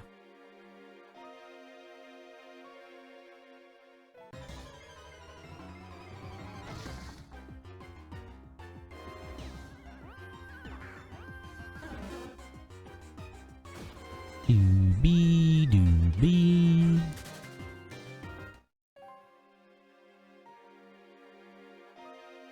Crook has Moxie as well.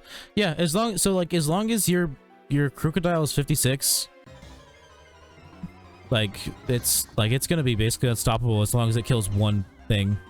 Like literally take out one Mon and like your Crocodile's essentially unstoppable unless like all of your moves are ineffective or not very effective.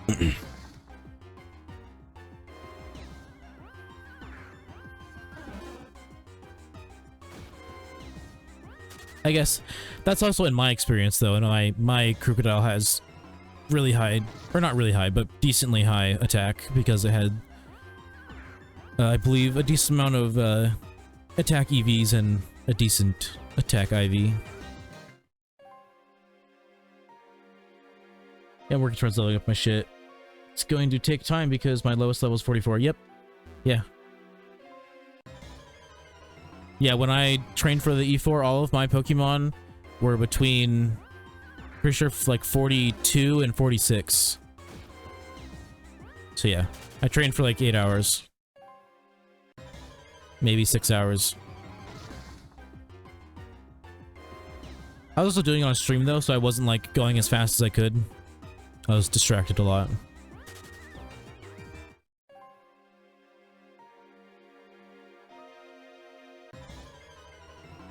Yeah, hordes are faster, but it also depends on like the hordes available to you right now. And I don't know what they are. Alright, that makes me feel a bit better about myself. Thanks. Means a lot. Happy Father's Day, by the way. I'm not a father, but thanks, I guess.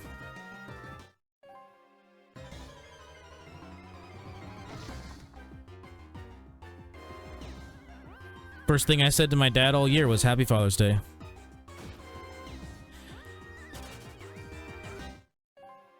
Last thing my dad said to me was Happy Birthday back in December. That's not true. He said thanks when I said Happy Father's Day. Just how we are. I know, you're my daddy. Wow. I'm proud. If you want to feel better, I finished Unova E4 with my highest being a level 48 and lowest being 44. Yeah, but you probably had like a more balanced team, so it like wasn't as much of a shit show. I would assume, anyways. And as long as you have a balanced team and like can like have super effective moves for every like main typing of the E4 members, like the Unova E4 is actually like the easiest one. Not to like make you feel worse about yourself there, but yeah, Unova's like kind of agreed to be like the easiest Elite Four. But that's only if you come prepared.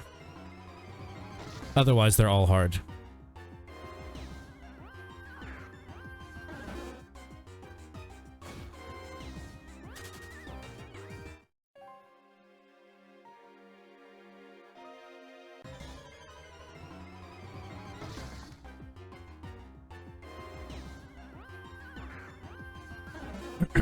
How many berries do I have left? Just above 2,300. So I've used like 130 something so far.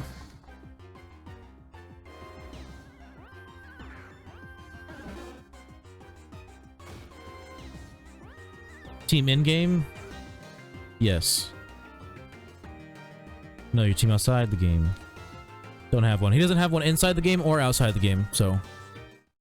He actually beat the Elite Four without using any Pokemon.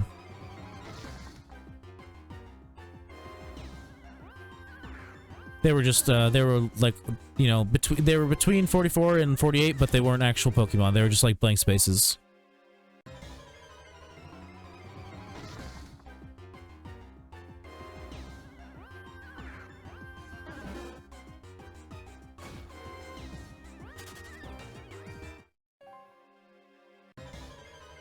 He's asking you what your team when you beat the Unova E4 was, you silly goose.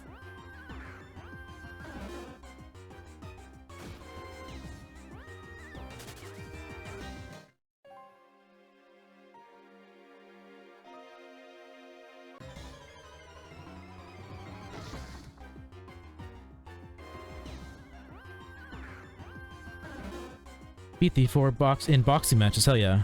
In your comp. No, it's party, just kidding, chill.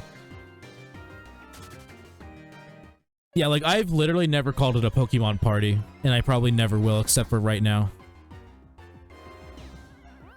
Sorry, to me, it's a Pokemon team. Also because, guaranteed I'm never gonna join a team in this game, because I don't care. So, like, saying team doesn't mean anything to me except Pokemon.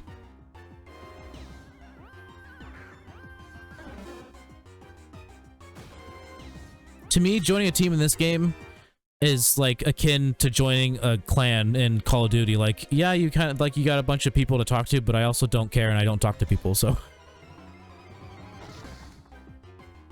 I don't even talk to my friends, dude. Dude, were you running an all G team? Oh no, there's a Lapras in there. Gallade, Garbodor, Gengar, Lapras. Psychic, fighting. Poison? Poison, ghost, water. Ew, you have an overlapping type. I would never. 2 poison types? Disgusting.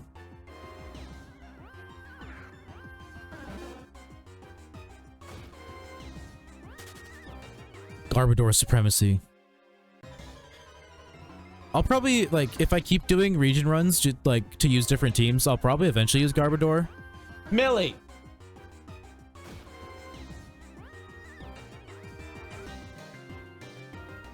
You quit barking.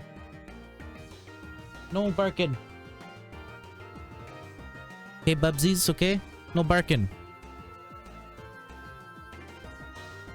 Just, like, lay down or something.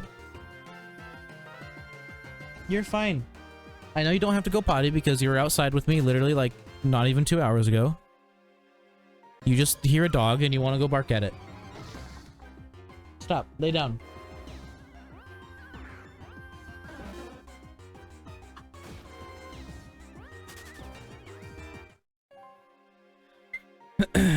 Best Pokemon in the game, no cap. Your dog smells good. She doesn't actually. She needs a bath. I think I also used Buffalant. Alright, I gotta go. See you guys. See you later, fart nuggets, milky poopy. See you later. Darmanitan. Darmanitan's pretty good. I ended up using Darmanitan on my last Unova run because I was planning to use Charizard, and then I remembered I already used Charizard before. Millie, can you stop it? I don't want to listen to you.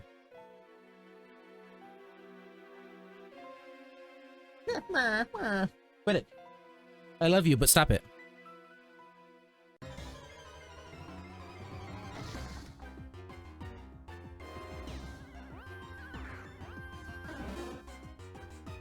Your whining isn't going to do anything. I'm not going to let you outside to go bark. Because we don't have a fence for the front of our yard, and you just fucking wander into people's garages, and that's not okay. So no, you can't go outside.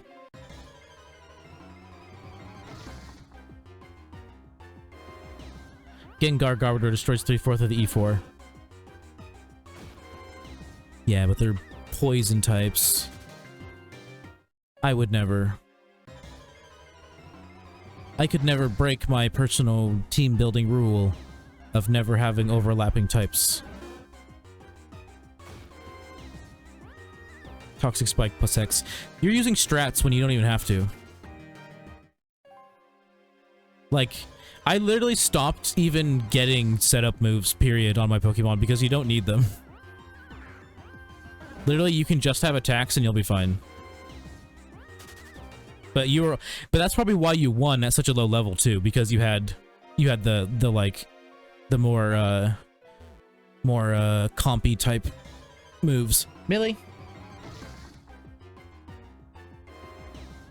I'm gonna bop you.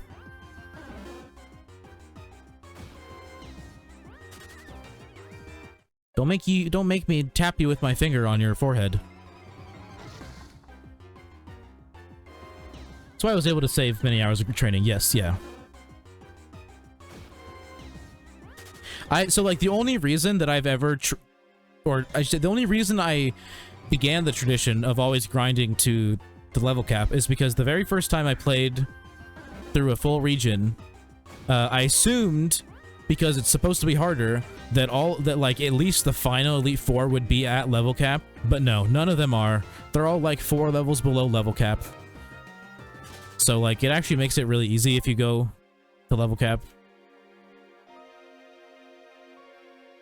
I was expecting the Elite Four to be way harder than it actually was. I went to level cap. I bought like 100 revives, or no, I'm pretty sure I bought like 40 revives and 40 potions. I didn't go that crazy, but I bought like 40 revives, 40 potions. I trained to fucking max level cap. Went in thinking it was gonna be hard, and fucking shit on them easy.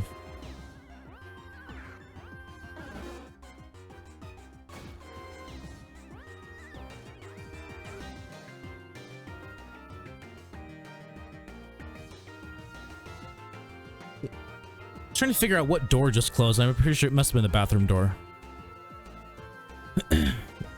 For me, I never use pseudo legendary because pseudo slaps C4. I don't pay attention to anything like that. I just use, like, if it's a Pokemon I haven't used yet in PokéMMO and it goes well with like my type coverage, like coverages that I'm going, like there's no overlap, then I'll use it. Like I mean, Dragonite's technically a pseudo, right? I've used Dragonite, but I've never used like Tyranitar or like Hydreigon, or I just used Garchomp on my last run for Unova.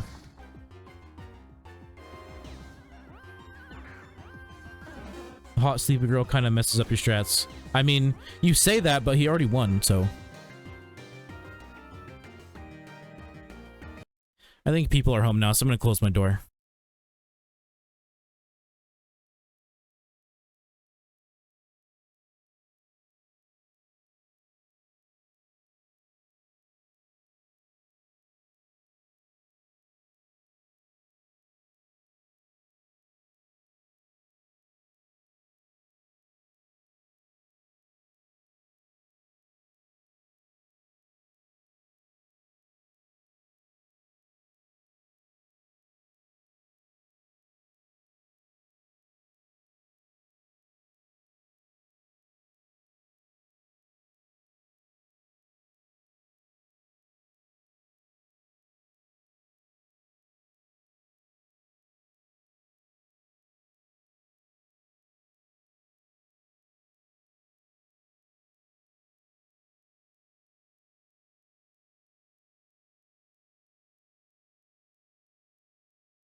Forgot to unmute my mic.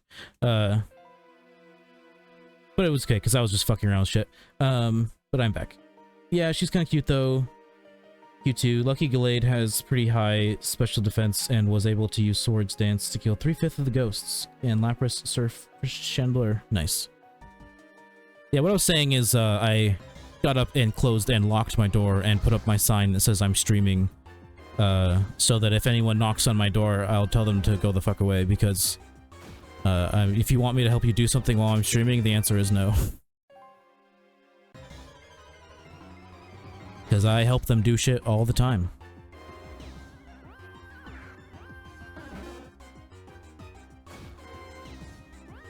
Every now and then I kind of want to tell them to like pretend like I don't live here and assume that they don't have my help all the time. Because eventually I'm not going to live with them anymore and they're just going to have to figure it out because they're not going to have my help anymore. My sister's going to have to start, I don't know, working out or something, building some muscle. Can barely lift fucking 50 pounds. Speaking of Chandelure, I love Chandelure. It's a cool Pokemon.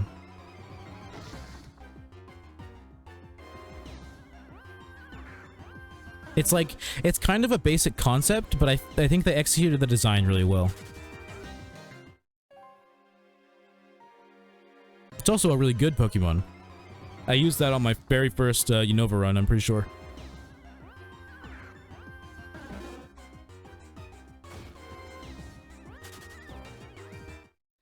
Lapras is like a very underrated Mon, not gonna lie. Lapras is really good. It's just, I think people assume that it's not that great because you can get one for free. But it's like, it is a good Pokemon. Even the free one you get is good. It's tanky, it hits hard. Litwick is super cute, yeah. I just love the, cause like it's very like Beauty and the Beast in its design, where it's like, it's, you know, a not necessarily a castle-esque object, but you know, it's like a candle slash chandelier slash lantern that's like animated, like has like a soul inside it or some shit. And it's like, it's very, I don't know, it's very Beauty and the Beast. I like the design, I like the colors, it's nice.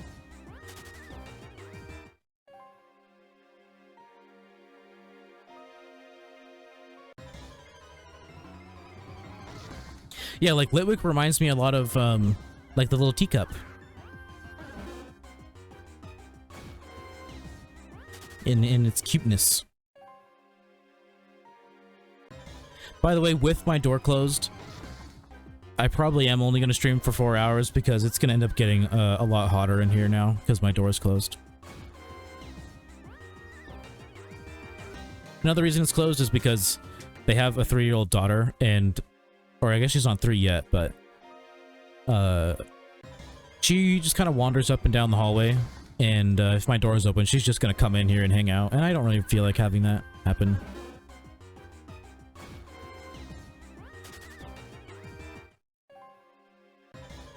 Yeah, people like kids, but I don't like kids. I mean, she's alright. She's fine. She doesn't make me want to have babies, but, you know, she's alright. She's alright for a 3-year-old.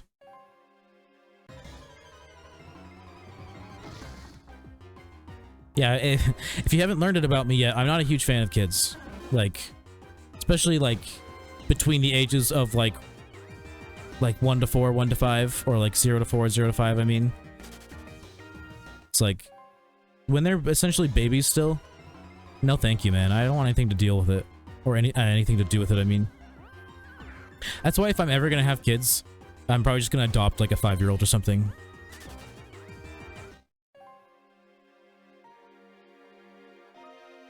Also because, like, you know, why bring another person into this world that I think is kind of garbage when, you know, I could make the life of someone else who already has to live here better.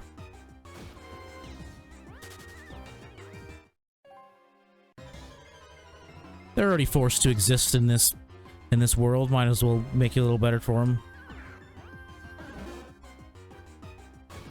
Nice hat, Dad. Yeah. It's a Carhartt beanie, but you can barely tell because I have a pin on it. Which you can probably barely see.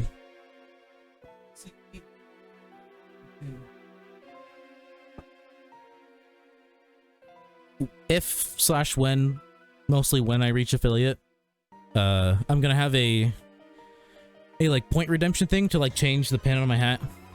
But that'll also be after I buy more pins, because I only have like 5 right now.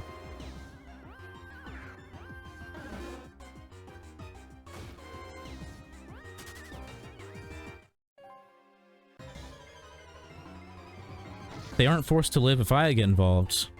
Yeah, dude. You're doing them a favor by taking them out of this world. JK. Don't kill children. I am a streamer man, and I am advocating that you do not kill children.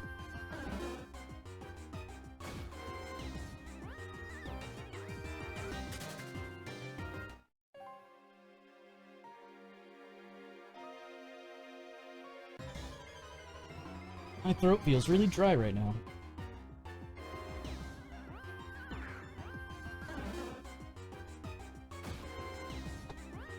I have to like cock my arm back and like go like this to grab my juice. It's not very comfortable. I need to adjust my sitting position.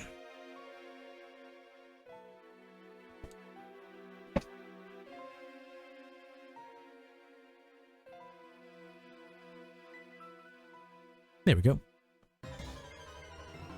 So easy to slouch in this chair. It's just like, just from reclining, I think it makes me want to just slouch. I just slowly sink down.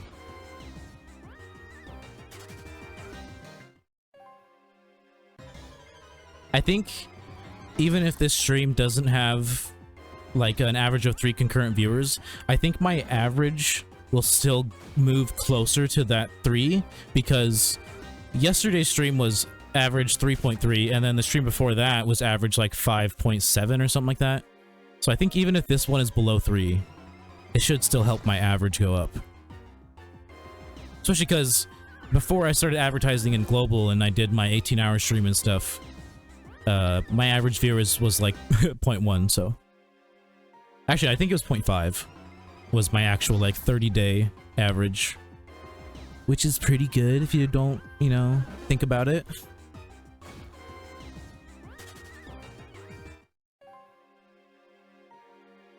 But I definitely feel like I could have gotten better growth while playing PokéMMO if I had advertised in global when I was doing my region runs instead of only when I started doing shiny hunts. I feel like that probably could have helped, but oh well. Hindsight is 2020. These PokéMMO streams are getting a lot more views than other streams, it seems. Well, I mean, it makes sense because, like, most of my followers are from PokéMMO, so, like, most of them aren't gonna come to watch a game that isn't PokéMMO. That's just the way it is.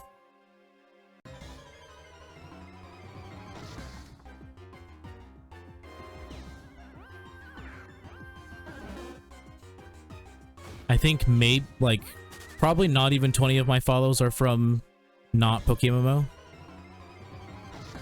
Pretty sure not even 20.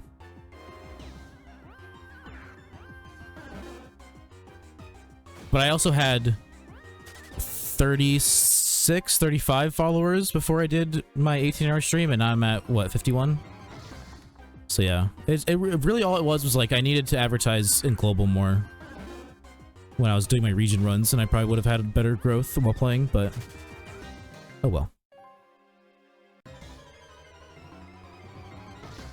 And honestly, the best game that I ever got like viewers / followers from, I think, like besides PokéMMO, was Night in the Woods, which is like the first game I ever played on stream back in November when I streamed for like a month.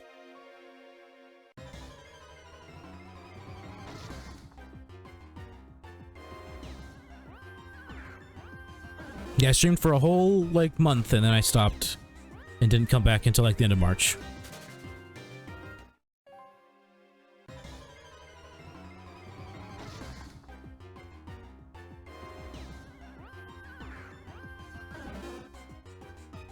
And I guess, like, when I think about it, because, like, a streamer that I used to watch a lot, I found him originally through PokéMMO when I was looking for a PokéMMO streamer like a couple years ago,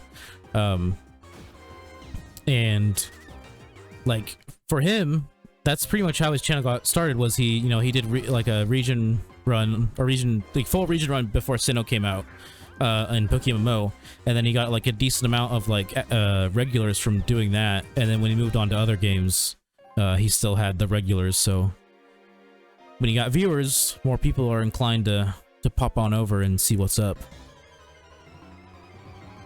So if you don't have a basis at first, it's kind of hard to just play a game that doesn't have much advertising you can do like this game does.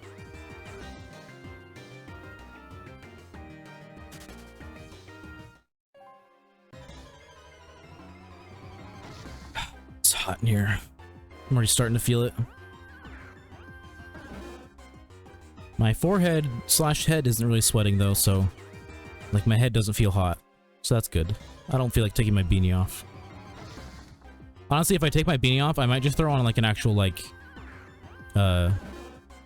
cap, like a brimmed hat. I don't know what's the word for it. It's not really a baseball hat, but you know, a hat with a bill. Just because my hair looks like shit, and it'll look like even more shit after I take my beanie off because it'll be all flat.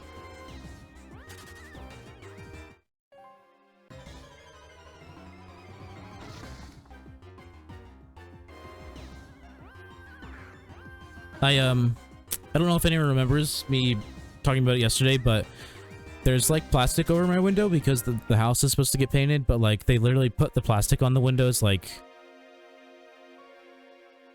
over a week ago at this point. Maybe even like 10 days ago at this point. And it makes it really hot in my room because there's like no airflow. And so basically I was saying that if they weren't here to do shit by today, I was just gonna rip the plastic off my window. And I did my best to rip it off. I wasn't confident in my ability to put my screen back in my window, so I didn't fully take off the tape because the tape and plastic, because it's literally taped to my screen. But I popped it out a bunch more, like used something to like make the tape come off, like a thin piece of, I forgot what it was, but took it off as much as I can. And I think later I'm gonna like, because they left their ladder here, surprisingly, I might use their ladder and just go up and rip it off. Yankee with no brim, dude. Ew. First of all, a hat with no brim, like a hat that is the style of a hat with a brim but without a brim, gross. Why? Secondly, I'm not a fan of sportsman like clothing. Like even if I like sports, I wouldn't wear sport clothing. Like I live in Washington, you know. I wouldn't wear Seahawks jerseys if I watched football, you know, because I don't even buy video game merch because I think it looks dumb. Like, not to hate on anybody in here that has like anime shirts, but I've never seen an anime shirt that didn't look stupid to me. Like, I see ones where people are like, man, this looks so sick, and I just look at it, I'm like, nah, it just kind of looks stupid.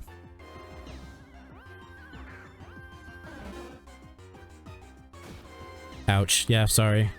I think most merch looks bad. Like, if it doesn't look like just normal clothes, if it looks like something I could buy in the kids section at Target, I'm sorry, I don't want it. That's most anime shirts or game clothing. Also, it's very expensive. It's very expensive. You bought the Game Theory shirt and it makes you happy. Yeah, see, even then it's like, I don't know. I know what the Game Theory shirt looks like, and it's not terrible. But I definitely wouldn't buy it myself. I think maybe it's the green. I think I'm not a fan of the green that it is. Unless it's, I mean, I guess they've had multiple shirts. It could be one of the ones that isn't as vibrant of a green.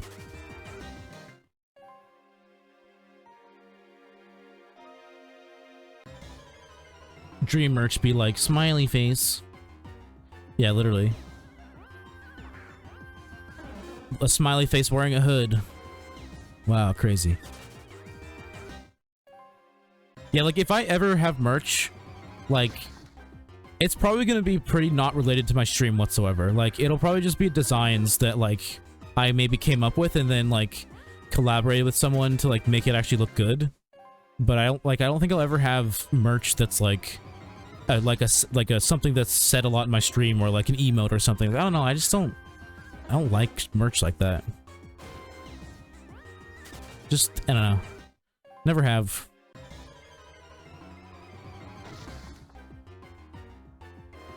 Nine times out of 10, I hate clothes with words on them. I used to pretty much only like plain t-shirts, and then I started realizing that like you can actually find some pretty good graphic tees as long as you shop online and, you know, don't go to like fucking Walmart or something. Want to punch every damn Stan in the face. It's so funny to me that like most people don't even understand why people use Stan as like the way they do. Like they're literally all just making references to an Eminem song, and they don't even realize it.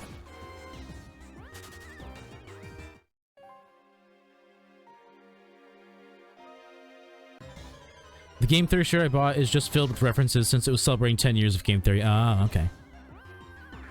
Not gonna lie, I liked Game Theory a lot more like 5 years ago. I feel like most of their videos that come up now, I just don't give a shit. But I guess that's because it's usually on games that I don't care about. Because there are a lot of times it's newer games, and I don't play a lot of newer games. Yeah, I was definitely more into Game Theory, like, closer to when I was in high school / just out of high school. I'm still subscribed, though. I watch a video every now and then. I think I watch... More often than not, I watch the, like, science videos that Austin does. That's his name, right? Austin?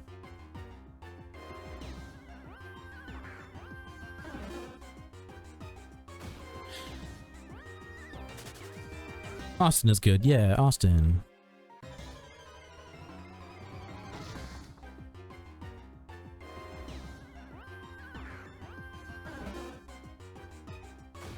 Do-wee, do-wee. Alright, I have now used... Since yesterday, I have used about...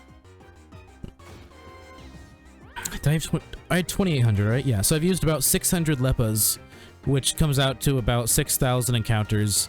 And you add that to what I did before last stream, which was about, like, 37,000. I'm at like 43k encounters right now. Still no golett.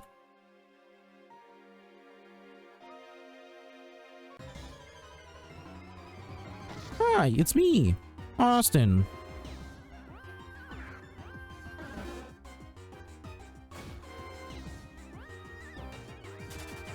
Yeah, he just makes interesting videos. The thing about like the theory videos, is, like even the like movie like film theory videos, is that like either his brain just works in a way that somehow his predictions are like 99% of the time not right, or it's like almost like he doesn't try to be right anymore with his theories. It's like he just comes up with something like insane and then just goes with it as long as there's enough evidence he can back it up with. Because like literally 99.99% of his theories are wrong. You'd think he'd have like at least a slightly better track record by now.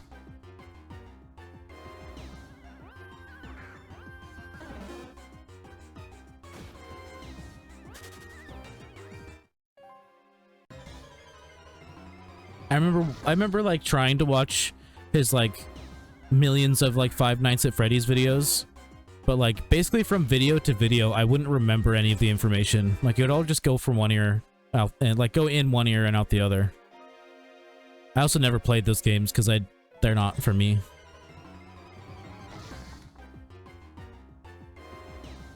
Not only do jump scares not get me, fun fact, so like pretty sure I wouldn't get scared at all during Five Nights at Freddy's games, but I've watched gameplay for it and I'm like, yeah, no, I'm good. This isn't my kind of game.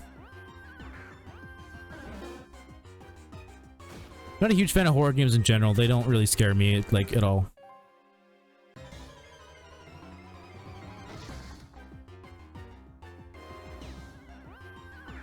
The only horror game I really like is Layers of Fear. That's just because it was a fun, trippy experience.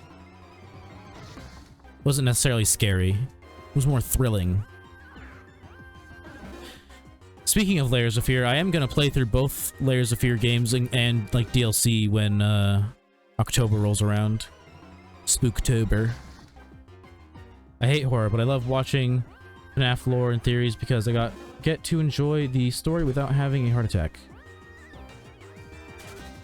Like when I was a kid, I couldn't stand watching horror movies because I was scared of them, but as I got older, I got really good at knowing when a jump scare was coming.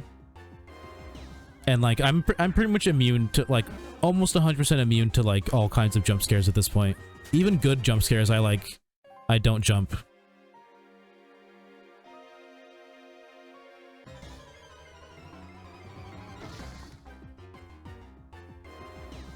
Yeah, I don't think I'll ever be able, like, I genuinely don't think I will ever see a genuinely scary movie ever in my entire life. Like, the only thing that genuinely can scare me is, like, a nightmare, but I even like nightmares.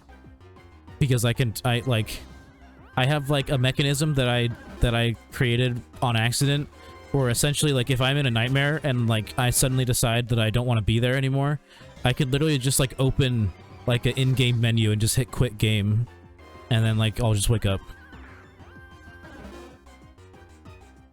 It's like anytime it gets too intense, I'm just like, nope, I'm outie.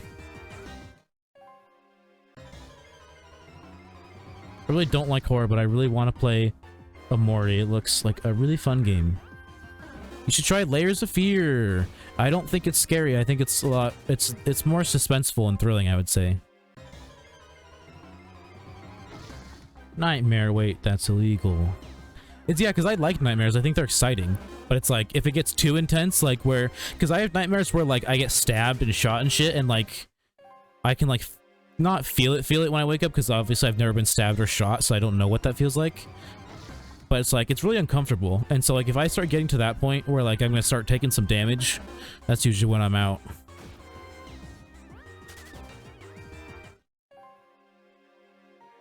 One time I had a dream where someone stabbed me with a drumstick, like the type of drumstick you play the drums with, you know, that have like a rounded tip. Imagine how much that would hurt if someone managed to pierce your skin with the rounded tip of a drumstick. I woke up with the weirdest pain in my side. One of my favorite roguelike RPGs that I've fallen in love with in recent years is World of Horror, an MS Paint game based on Junji Ito's mangas. That sounds interesting.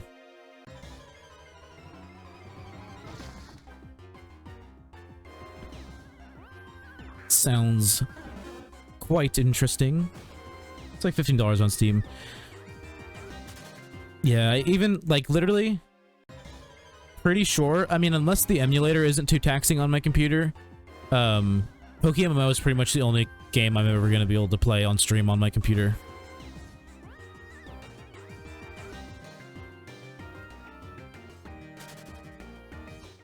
Unless I like turn stream quality down like hella. Could run World of Horror, lol. Point and click game with pixel art. I mean, to let you know, I mean, I probably could, but to let you know how good my GPU is, I can run Fallout New Vegas on high settings with an unstable frame rate.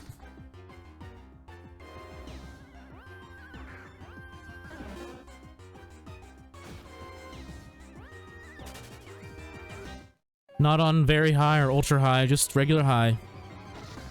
Very unstable frame rate.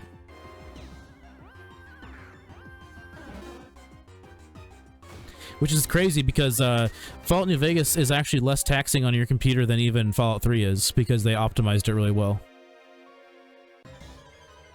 And still, I can't run it very well. Pretty sure I couldn't even do Minecraft. Like, just basic Minecraft, no mods. But I can play it on my Xbox. Could probably play Minecraft with pretty low settings and Optifine. Except I don't want to play with low settings because then the game's just ugly. Like if I played with super low settings, the game's just ugly, you know? It doesn't even look good to look at on stream.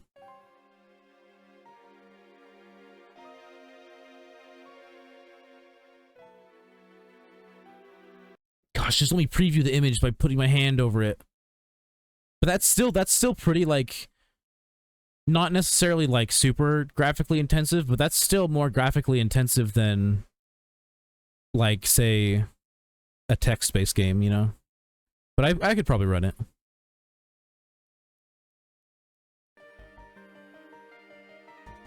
Like if to play Minecraft on my computer on stream, if I would have to make it look worse than it would on my Xbox, then literally what's the point? Because I can't play with mods on my Xbox either, so I might as well just play on my Xbox.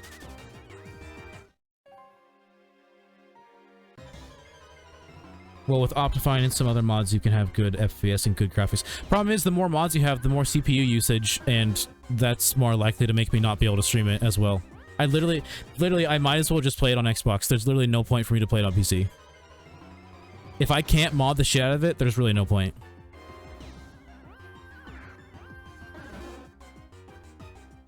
Because it's like, there's no... The only difference there would be is that, like... Because maybe there isn't cross-platform play. Maybe I could play with some PC people, but, like... I probably never would. I'd still use controller, because I hate using keyboard and mouse.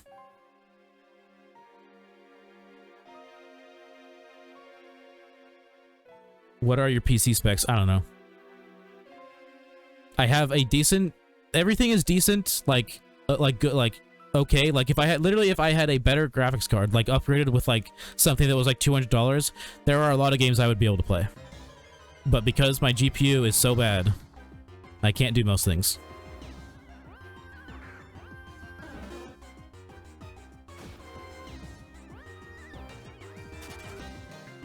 Yeah, like my CPU is like middle of the road, you know. It's all good enough. I wouldn't be playing shit at like ultra high, but you know, it's good enough that I could play a lot of games at an okay, you know, okay graphical level if I had a better GPU. Cuz yeah, like I said, I can run New Vegas at high with an unstable frame rate, and that pretty much makes my GPU constantly hit 100% usage.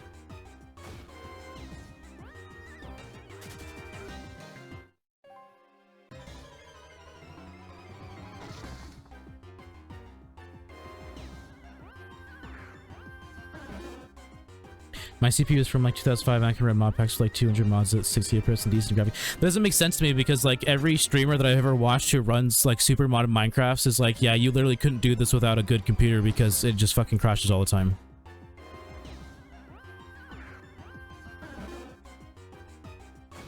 Also, like I said, I don't have any friends who play PC Minecraft, so I'd either be playing by myself or I'd have to find new people to play with, and I hate finding new people to play with. It's like my least favorite thing to do. I'm pretty uncomfortable, like conversation wise, until I've like been around someone long enough. Otherwise, it's just like a lot of not talking / short answers, because like I don't know, I just don't say much if I don't know someone very well. I can play with you, yeah, but I barely know you. That's the thing, is I hate getting past the point where I don't have anything to say because I don't know you. I hate getting past that point. It's so much easier just to play with my friends.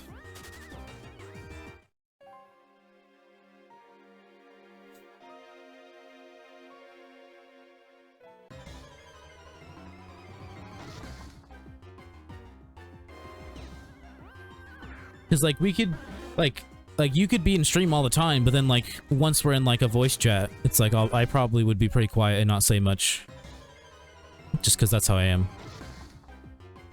It takes me a little bit to be comfortable with new people, or not really comfortable. It's just like if I don't know someone well enough, I literally just don't ever have anything to say.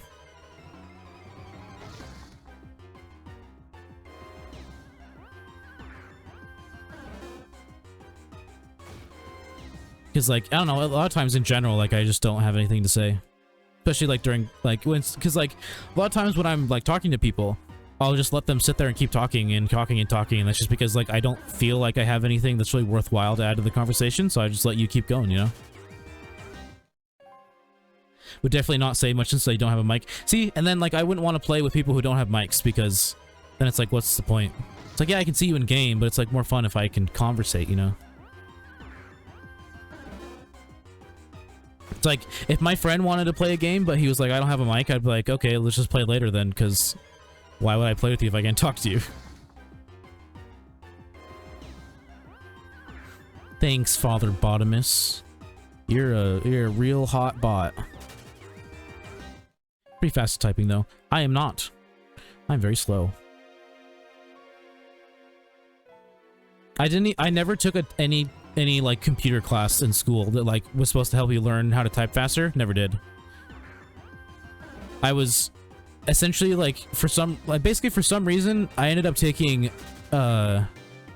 you were supposed to take in my middle school you were supposed to take the computer class that was like for typing and shit, a music class, and then an art class. And I only did the art class. I took the art class 3 times. For some reason, I was able to do that. I did, and I still type faster without their methods. Yeah. I only just recently realized that a lot of the reason why like when I'm typing and not looking at the keyboard, why I missed or hit the wrong key is because my hand placement is literally like 1 key off. I only recently realized that.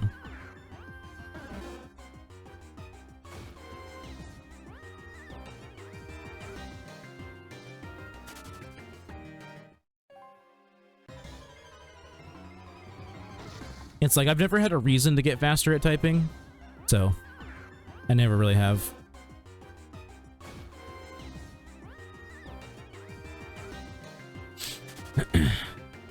I love Pokemon players because they'll sit around looking for a different color for hours on end. Yeah. It's good stuff. It's high quality entertainment.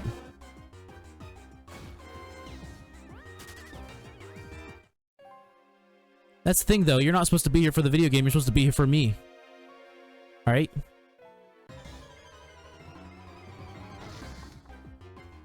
Video games shouldn't matter. You're supposed to love me. We used to piss off our middle school typing teacher because we'd purposely type with 1 finger at a time.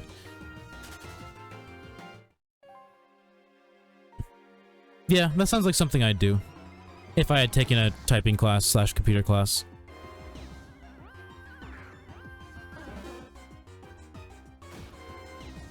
Yeah, in my middle school, you were supposed to do all 3, and I only ever took the art class. And I don't know why. I don't know why they let me do that. And I'm not sure how it worked, but that's how it happened.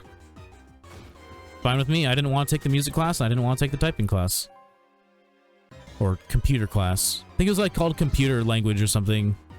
Computer sciences, I don't know.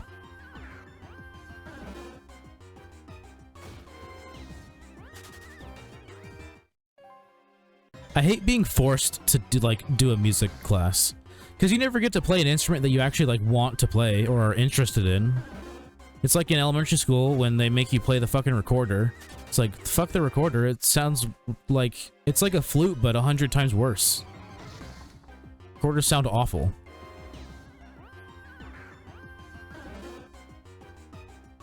Also, I'm pretty sure Golduck would be level 100 if you fought every Golett up to this point.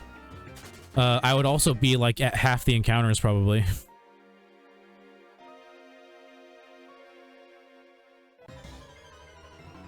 College, I was doing computer science and game design. I sorta did a little bit of game design, and then like I literally so like I dropped out of high school my senior year, like after skipping for the first 2 months, and then I ended up finishing my diploma at a technical college. And basically there's a program where if you were, you know, finishing your diploma there, you could like start doing like college classes as you were finishing the diploma.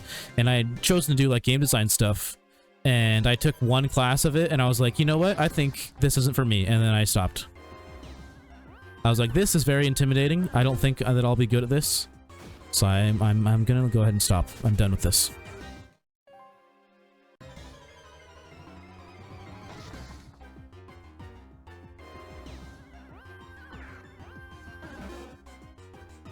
It's literally, I think it's just because literally on the first day, they were already like throwing terms at me, assuming that I would know what they meant. And it's like, bro, my basis for this knowledge is 0. And you're like acting like I should, there's already like half the shit I should know. It's like, nah, I think I'll just go do something else now. Typing classes in middle school was bullshit because we already knew how to do all the stuff they were trying to teach us. Definitely not when I was in middle school. Fucking everyone in my middle school was, like, dumb and was shitty at typing. Like, nowadays I expect middle schoolers to be more proficient at typing, but back in... I mean, we're the same age, so, like, it should have been similar for us, but... yeah, I don't know, the people in my school were, like, dumb and couldn't type very well. Because I went to one of the typing classes for, like, literally one day, and then they're like, oh, you're not supposed to be in this class, you're supposed to be in the art class. And I was like, okay. But, like, literally everyone there was, like, dumb and bad at typing, as far as I could tell.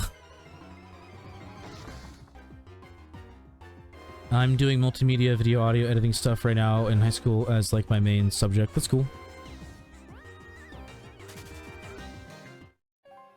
I did a bunch of electives in high school, and none of them made me want to do them as a career. I did some graphic design, and I was like, nah, not really for me. I did music classes, but I just did those because they were easy. Did a guitar and piano. Don't really remember any guitar or piano anymore. What else did I do? I did art a couple times, but, like, you know, I'm not gonna do anything with that. I suck at art. I mean, I suck at, like, traditional art. Like, I suck at painting, I suck at drawing. I'm okay at doing stuff on the computer.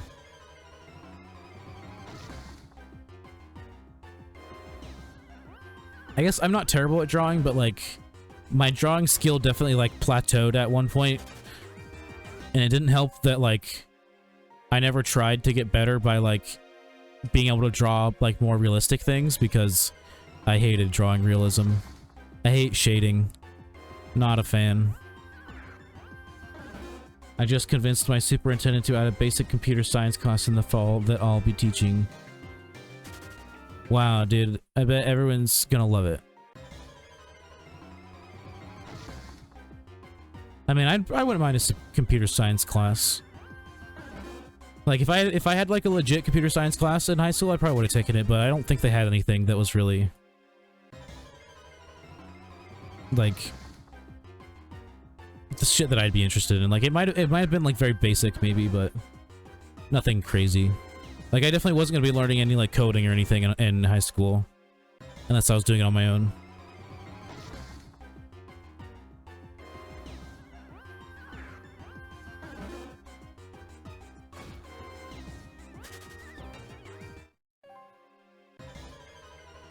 I also, like, did my best to have as easy of classes as possible when I was in high school. Because I was like, I fucking hate being here, so why would I make it harder for me than it already is? So any chance I had, I took the easiest classes possible. That's why I never took a language class. Because learning a language is hard. That's why I purposely did bad, like sometimes I purposely did bad math so I wouldn't get put in a super high math class. Because I'm actually pretty good at math. Also, it helped that I skipped a lot when I was in I think 6th grade, and I failed my math class, so I ended up getting put back, or like basically not moving forward in math. So I was always, basically from then on, I was always behind people in math, which I was totally okay with, dude. Easier school, easier life. Bro, you'll get to choose classes. I mean, if you purposely do shitty in a class, they're not going to put you in a class that's higher up, you know? And then I pick easy electives. It's mainly going to be surrounded around Raspberry Pis, nothing too advanced, still working out the syllabus. Depends on the class and the state. Most states require the 4 core classes: English, history, math, science, and then you choose electives, yeah. Don't forget PE. You usually got to do at least like 2 years of PE in high school.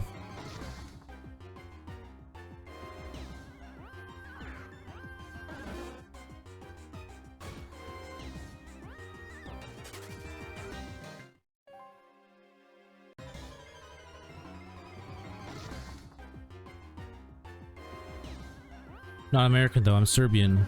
Well, then I guess your school sucks doo-doo, doesn't it? You don't get to pick your electives? I guess it sucks. I'm just kidding. The American school system's pretty doo-doo garbage, so, you know. We might get to pick our electives, but our school system is garbage and does a bad job of preparing us for life. Oh, gotcha. Yeah, it is kind of weird how, like, in pretty much every country, the school system is 100% not the same whatsoever. Not every country, but, like, almost every country, it feels like. It's like everyone's got, like, a different school system.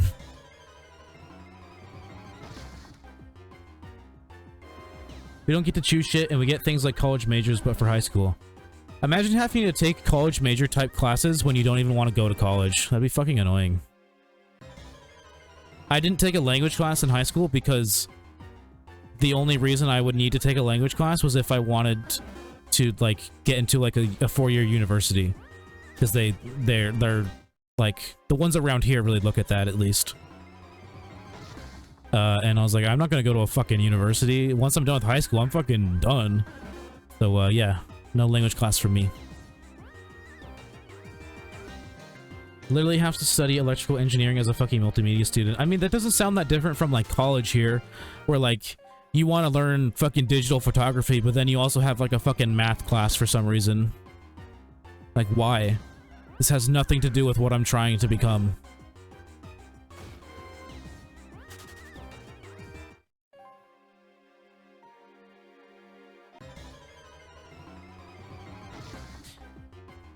Another reason why I knew I wasn't going to go to college, or, like, knew I didn't want to go to college right away, was that, like, by the time I was done with high school, I had no idea what I wanted to do, like, as a future. So, like, I literally would have just gone to school and spent money to figure out what I wanted to do in the future, which is just a waste of money. Like, don't go to school unless you already know what you're going to do. Don't go to school to figure out what you want to do. Just a waste of money.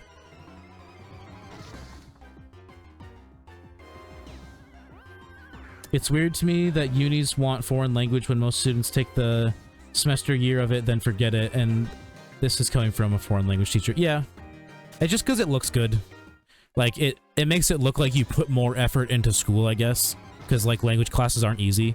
So if you're getting an A in your language class, you're at least, you know, showing that, you know, you can take a difficult class and still do well, I guess. But yeah, I mean, literally 90% of high school is just getting good at taking tests. That's all it is. That's why you don't retain most of that information, because you take the test and then a couple months later you don't remember anymore. Also, y'all get to just skip classes for like 2 months? Bro, I'd be expelled if I didn't come to school for a week. I was 18. Once you're 18, they really don't give a fuck if you come to school or not.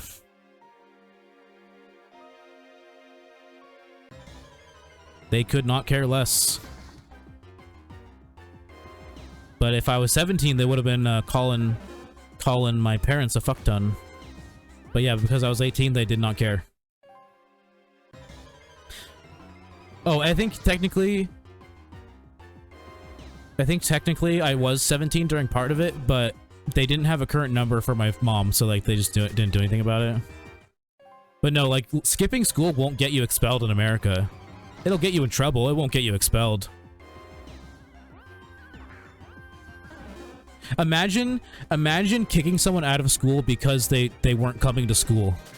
Like, how is that a punishment? Wow, you made me not have to go to school. Thanks, dude. School is only a legal requirement for kids in the US, so once you turn 18, the schools can't do anything about it for the most part. Yep.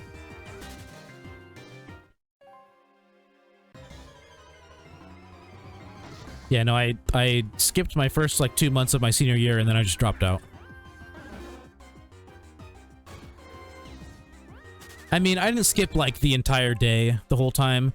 Like, towards the end of it, I was, like, going in for, like, 2 or 3 classes out of, like, my 7.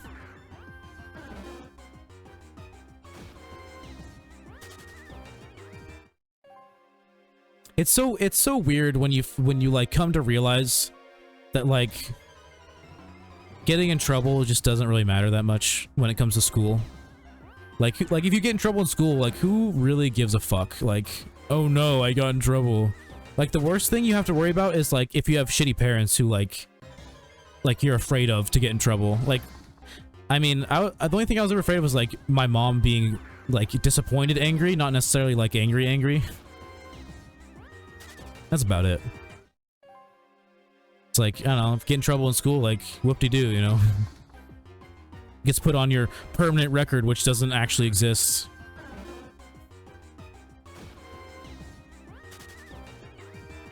Here, there's a limit to how many classes you don't come to. After that, get authorities involved, and then you get expelled.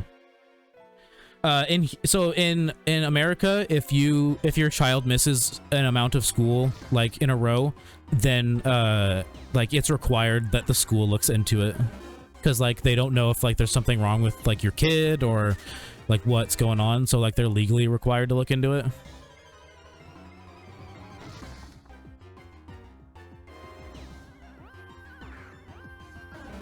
I think it's like 3 weeks in a row.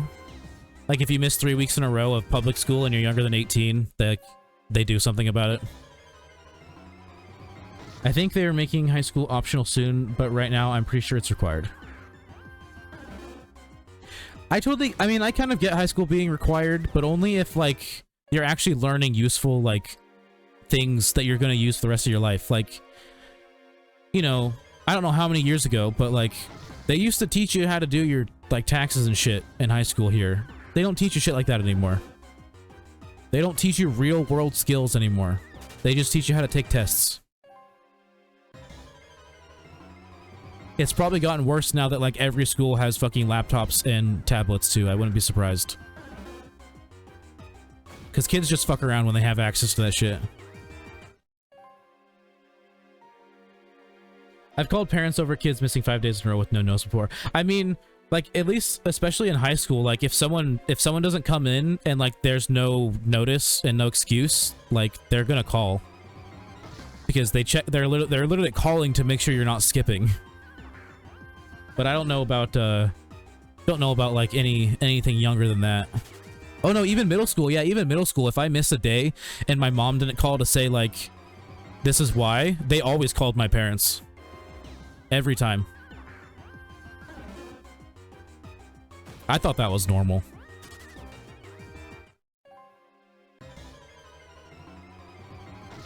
Yeah, because, like, especially, like, I guess it starts more in middle school, because that's when kids start skipping school. So it's like, they're literally just calling your parents to check to see if you're skipping or not.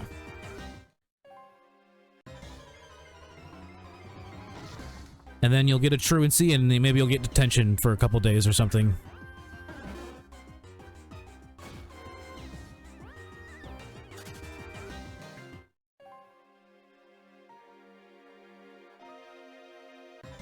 Yeah, I got away with a lot of skipping in middle school because my mom didn't have a phone that worked. So, like, whoever, like, no matter who they called, no one would ever pick up.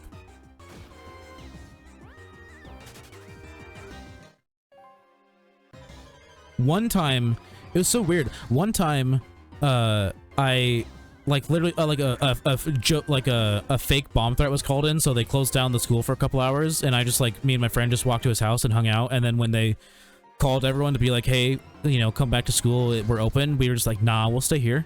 But they ended up calling my dad, who, like, I didn't even know they had his number because I'd never called him before. And then he called me, he was like, why aren't you at school? I was like, we just decided we weren't going to go back. He's like, you can't do that. He's like, I'm just going to stay here.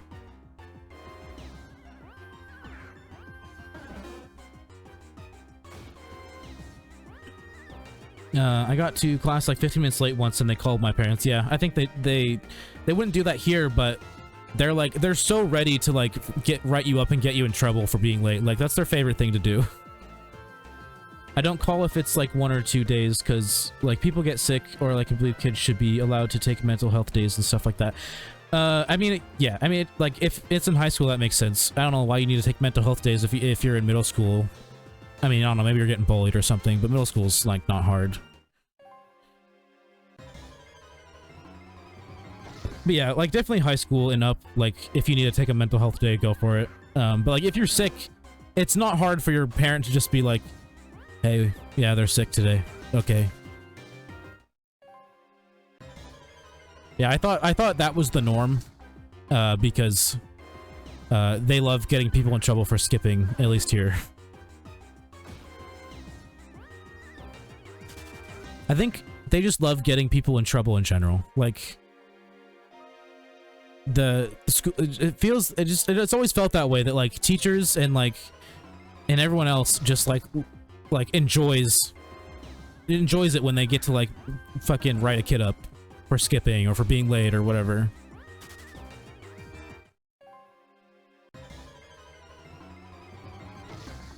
A kid in my class left to go for vacation literally like a month before school ends, and everyone is fine with it, even though he missed like so many things. Yeah, I've literally the only time, so like basically every time I've had that happen in my schools, it's literally what happens is the kid pre-plans that they're going on vacation for like a week, a month, whatever, and then they literally get swamped with everything they were supposed to do for homework in that like week or month period, and they're expected to have it done by the time they get back. Alright, I'm Audi 5000. Good luck on the rest of the stream, and hope you find that shiny, lol. Me too. Me too. I'm already over odds.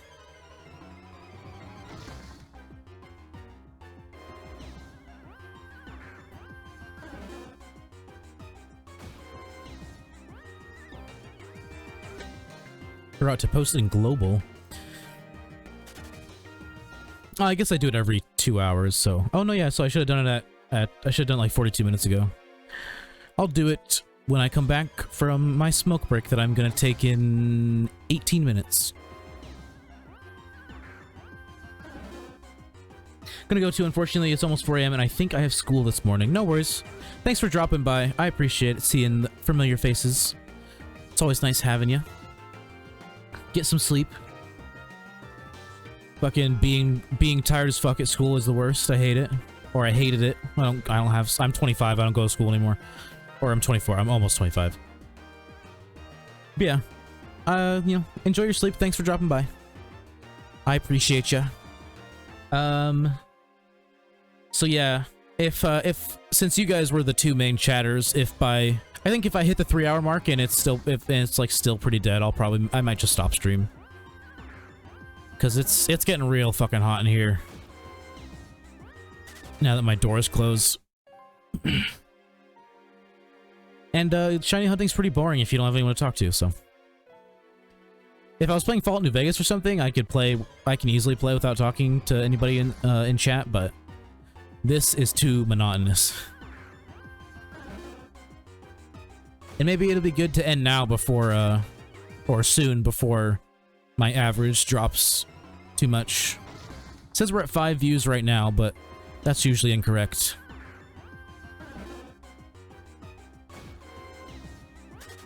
Yeah, today might be a short stream. I might only do 3 hours.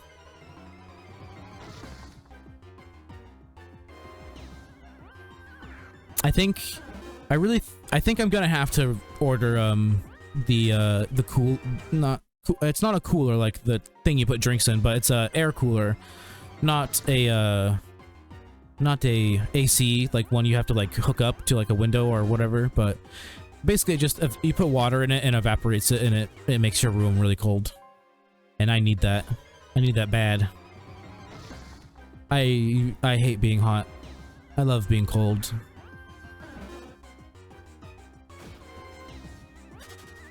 Chill. I like being chill. But I definitely prefer being, like, if I had to choose between being really hot and being really cold, I'd rather be really cold. At least I'm not sweating when I'm cold.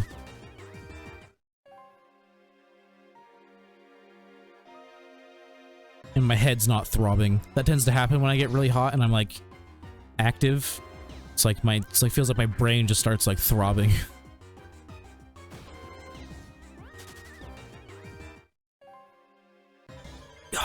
So sweaty right now. Shit, I might end up taking a shower today. I normally shower every other day. Unless I get like really sweaty or really dirty, then I'll shower every day, but I'm getting pretty sweaty, so I might end up taking a shower today. Took one yesterday before stream. It's actually why I'm wearing a hat. Because my hair always looks bad the day after I take a shower.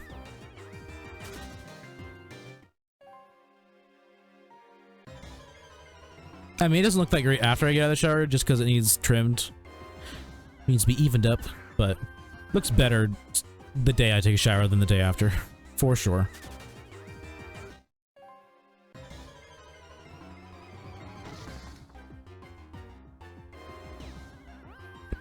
Oh man. Yeah, it's steadily getting hotter in here, I can tell. All because I don't have my door open now.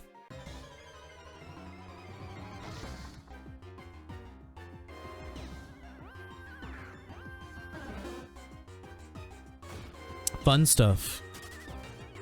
I love being sweaty, just kidding, I hate it. Let's adjust my position.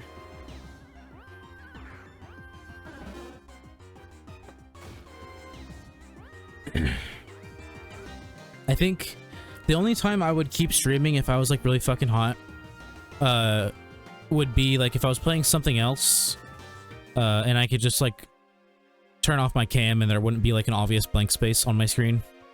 Because then I would just take my shirt off and like have my cam off and just suffer through it. But if I can't at least take my shirt off, it's impossible for me to persevere through super sweatiness.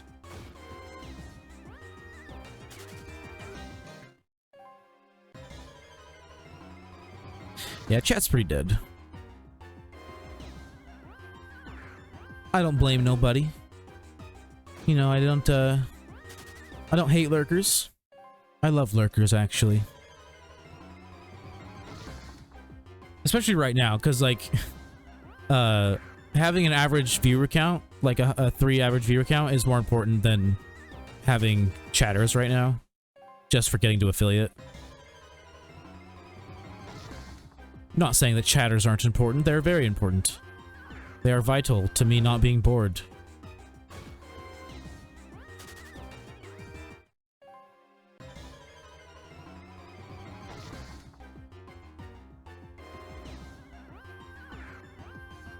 I think I'm probably around 43,000, maybe 44,000 encounters.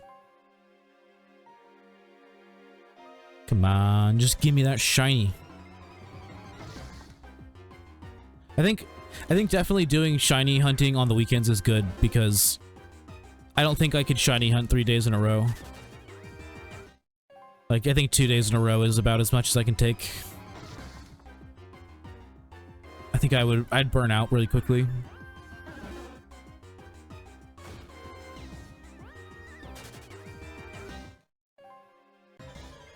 For those who haven't noticed, up on the top I do have a new follow goal. Last stream before I got to 50, it was to turn my cam on, and as you can see that is on now. But now, the goal is if I hit 75 follows, I will host a PokéMMO casual tournament. And the first prize will be a full set of HM ocarinas. So not a bad prize, not a bad prize. It's like a $50 prize, maybe $60.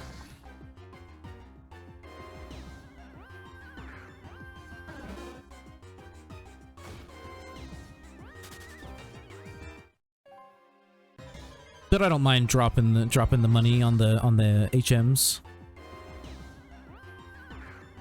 Might even be able to get a couple people to just donate some ocarinas. I might not even have to buy them all. And there are a couple I have duplicates of. Because I forgot I had one and bought another one.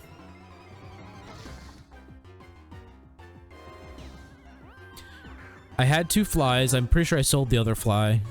Yeah, I did. I sold it for, like, you know, a decent price. I forget what it sells for. I think I have 2 flashes. I might have 2 rock smashes.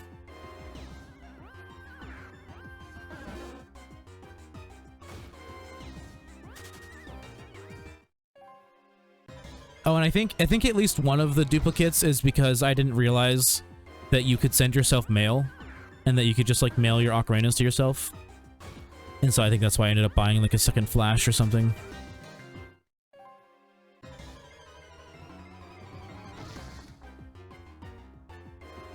I waited a while before I bought the fly ocarina because I kept just having a Pokemon on my team that could use fly. You know, it's a good enough move to use. It's not terrible. It works, you know. In the story, it works. You don't really need the best flying moves in the world. good enough is good enough.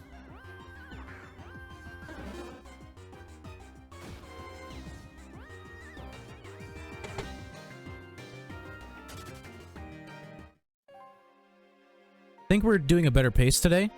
I'm doing better at continuing to farm even when I'm not looking at the screen, like just like running from battles instead of just sitting there and stuff like that. Definitely doing better pace. Because what, we're at almost 3 hours and I've used almost 300 berries, so I'm staying on pace. 100 berries an hour.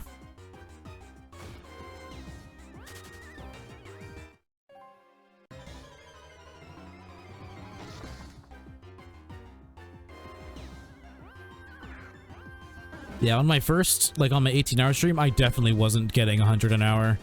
Because I started with... How many did I have?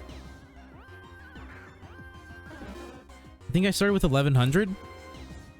Maybe? Or no, I started with a little over 500. And like 7, almost 8 hours in, I still had like 40 or 50 left. So I definitely was not going at pace. I'm like 20 or 30 lepas off of I think using like 300. Or no, didn't I think I started at like the low end. I think I was at like 24, 20 something. But like 60 berries off.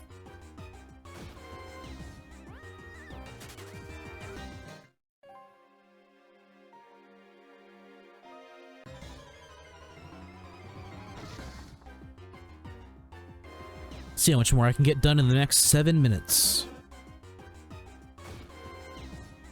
I don't know, maybe, should I feel like maybe I should try to, like, come back and, because I wanted to take a smoke break at 3 hour mark, and then come back and just post another link in global.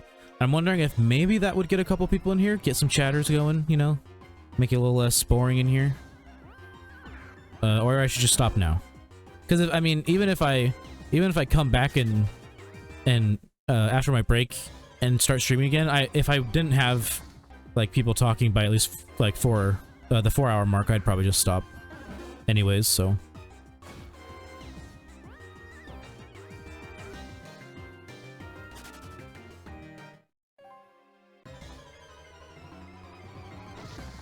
Yeah, it's really hard to sit here and shiny hunt when you don't have anyone to talk to. It's too boring, too monotonous. Like I said earlier, even when I'm doing it off stream, which isn't very often, I have Hulu on, just like on another monitor, or on my other monitor, I should say. I do that when I'm berry farming too, just because berry farming is so boring, especially planting. Jesus Christ, planting takes so long. I mean, it takes so long for me, especially because I recently have been doing full plots on 2 characters, so that's 378 plants, and it takes me about 40 to 45 minutes to plant them all. So if I was doing 1 character, it's more like 20 minutes, which still is a lot of, feels like a lot of time, you know, just going from plant to plant or spot to spot, replanting. It's a, I don't want to say it's a large time investment, but it's definitely a time investment if you want to get into it. But like once you have a good backstock of like lepa berries, like if you're planning on using them for shiny hunting, like you can just sell all of them and you make a decent amount of money. Like I'm gonna start selling them on the trade chat instead of the GTL now that I have so many, because I can just make a lot more money that way.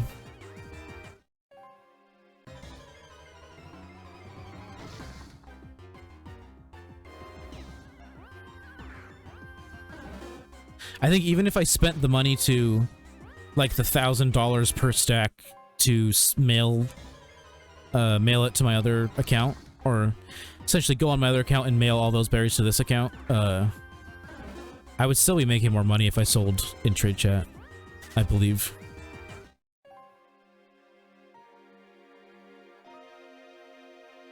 Because a listing of 99 Leppas is costs 9,900 versus mailing it to myself for $1,000, you know.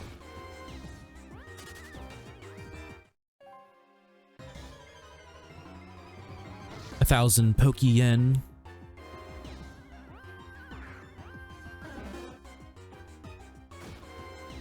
I mean, it's hard for me to call it anything other than dollars because it uses the dollar sign, you know? Like, they could have used the Poke Yen symbol. There is one. Sure, they could have found it. Probably just didn't care, though. Not really that big of a detail that needs to be followed, you know? Pretty minor.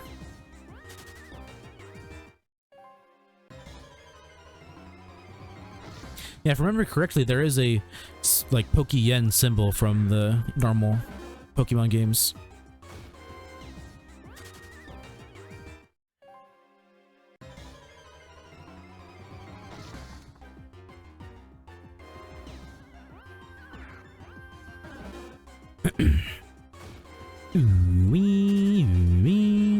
I keep thinking, like, what if I missed the shiny when I wasn't paying attention? And then I remember that that's impossible because I would have noticed it being like, hey, are you sure you want to run? Because that's what it like makes sure that you know that you're facing a shiny if you try to run from a horde and there's a shiny.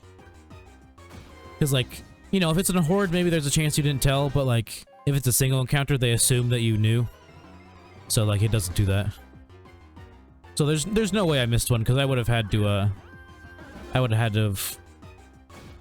you know, seen that screen and been like, yeah, I'm good, I want to run away. A shiny? Who wants one of those? Certainly not me.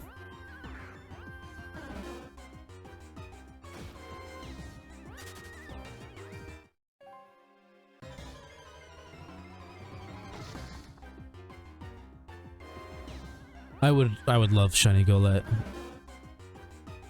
So nice. And then, yeah, next I'm either doing... It says shiny Pidgey, but if I do that next, it'll actually be shiny Pidgeotto. Because it has a 5-horde. But in order to do that, I have to unlock the additional Sevi Islands, which I haven't done yet. So I might end up just doing Magikarp next, because I do want a red Gyarados.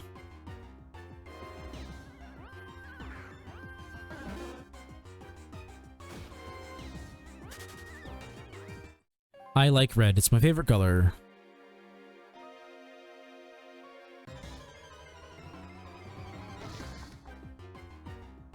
That's why I was glad that, like, one of Pokemon's, like, main colors is red, because it made it really easy to find a background that was mostly red.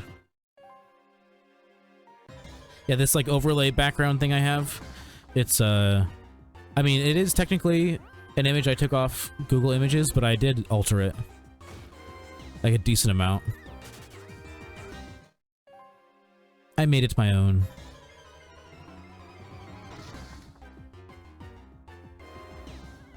Like, I think on the normal one, the Pokeball that's in, like, the top left corner there, I think that used to be on the bottom left corner, and I transferred it upwards.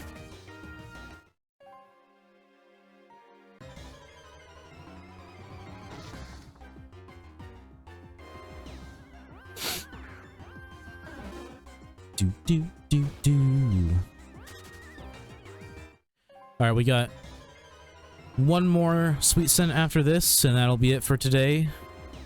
Who knows, maybe I'm gonna get it on the very last horde. Here we go, one more. Come on. Last one. Nope, still no shiny.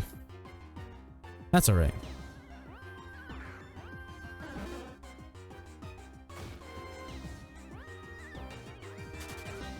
Alright. It's pretty dead in chat, and I'm really hot, and I also need to use the restroom. It's mostly the dead in chat and it being really hot thing. So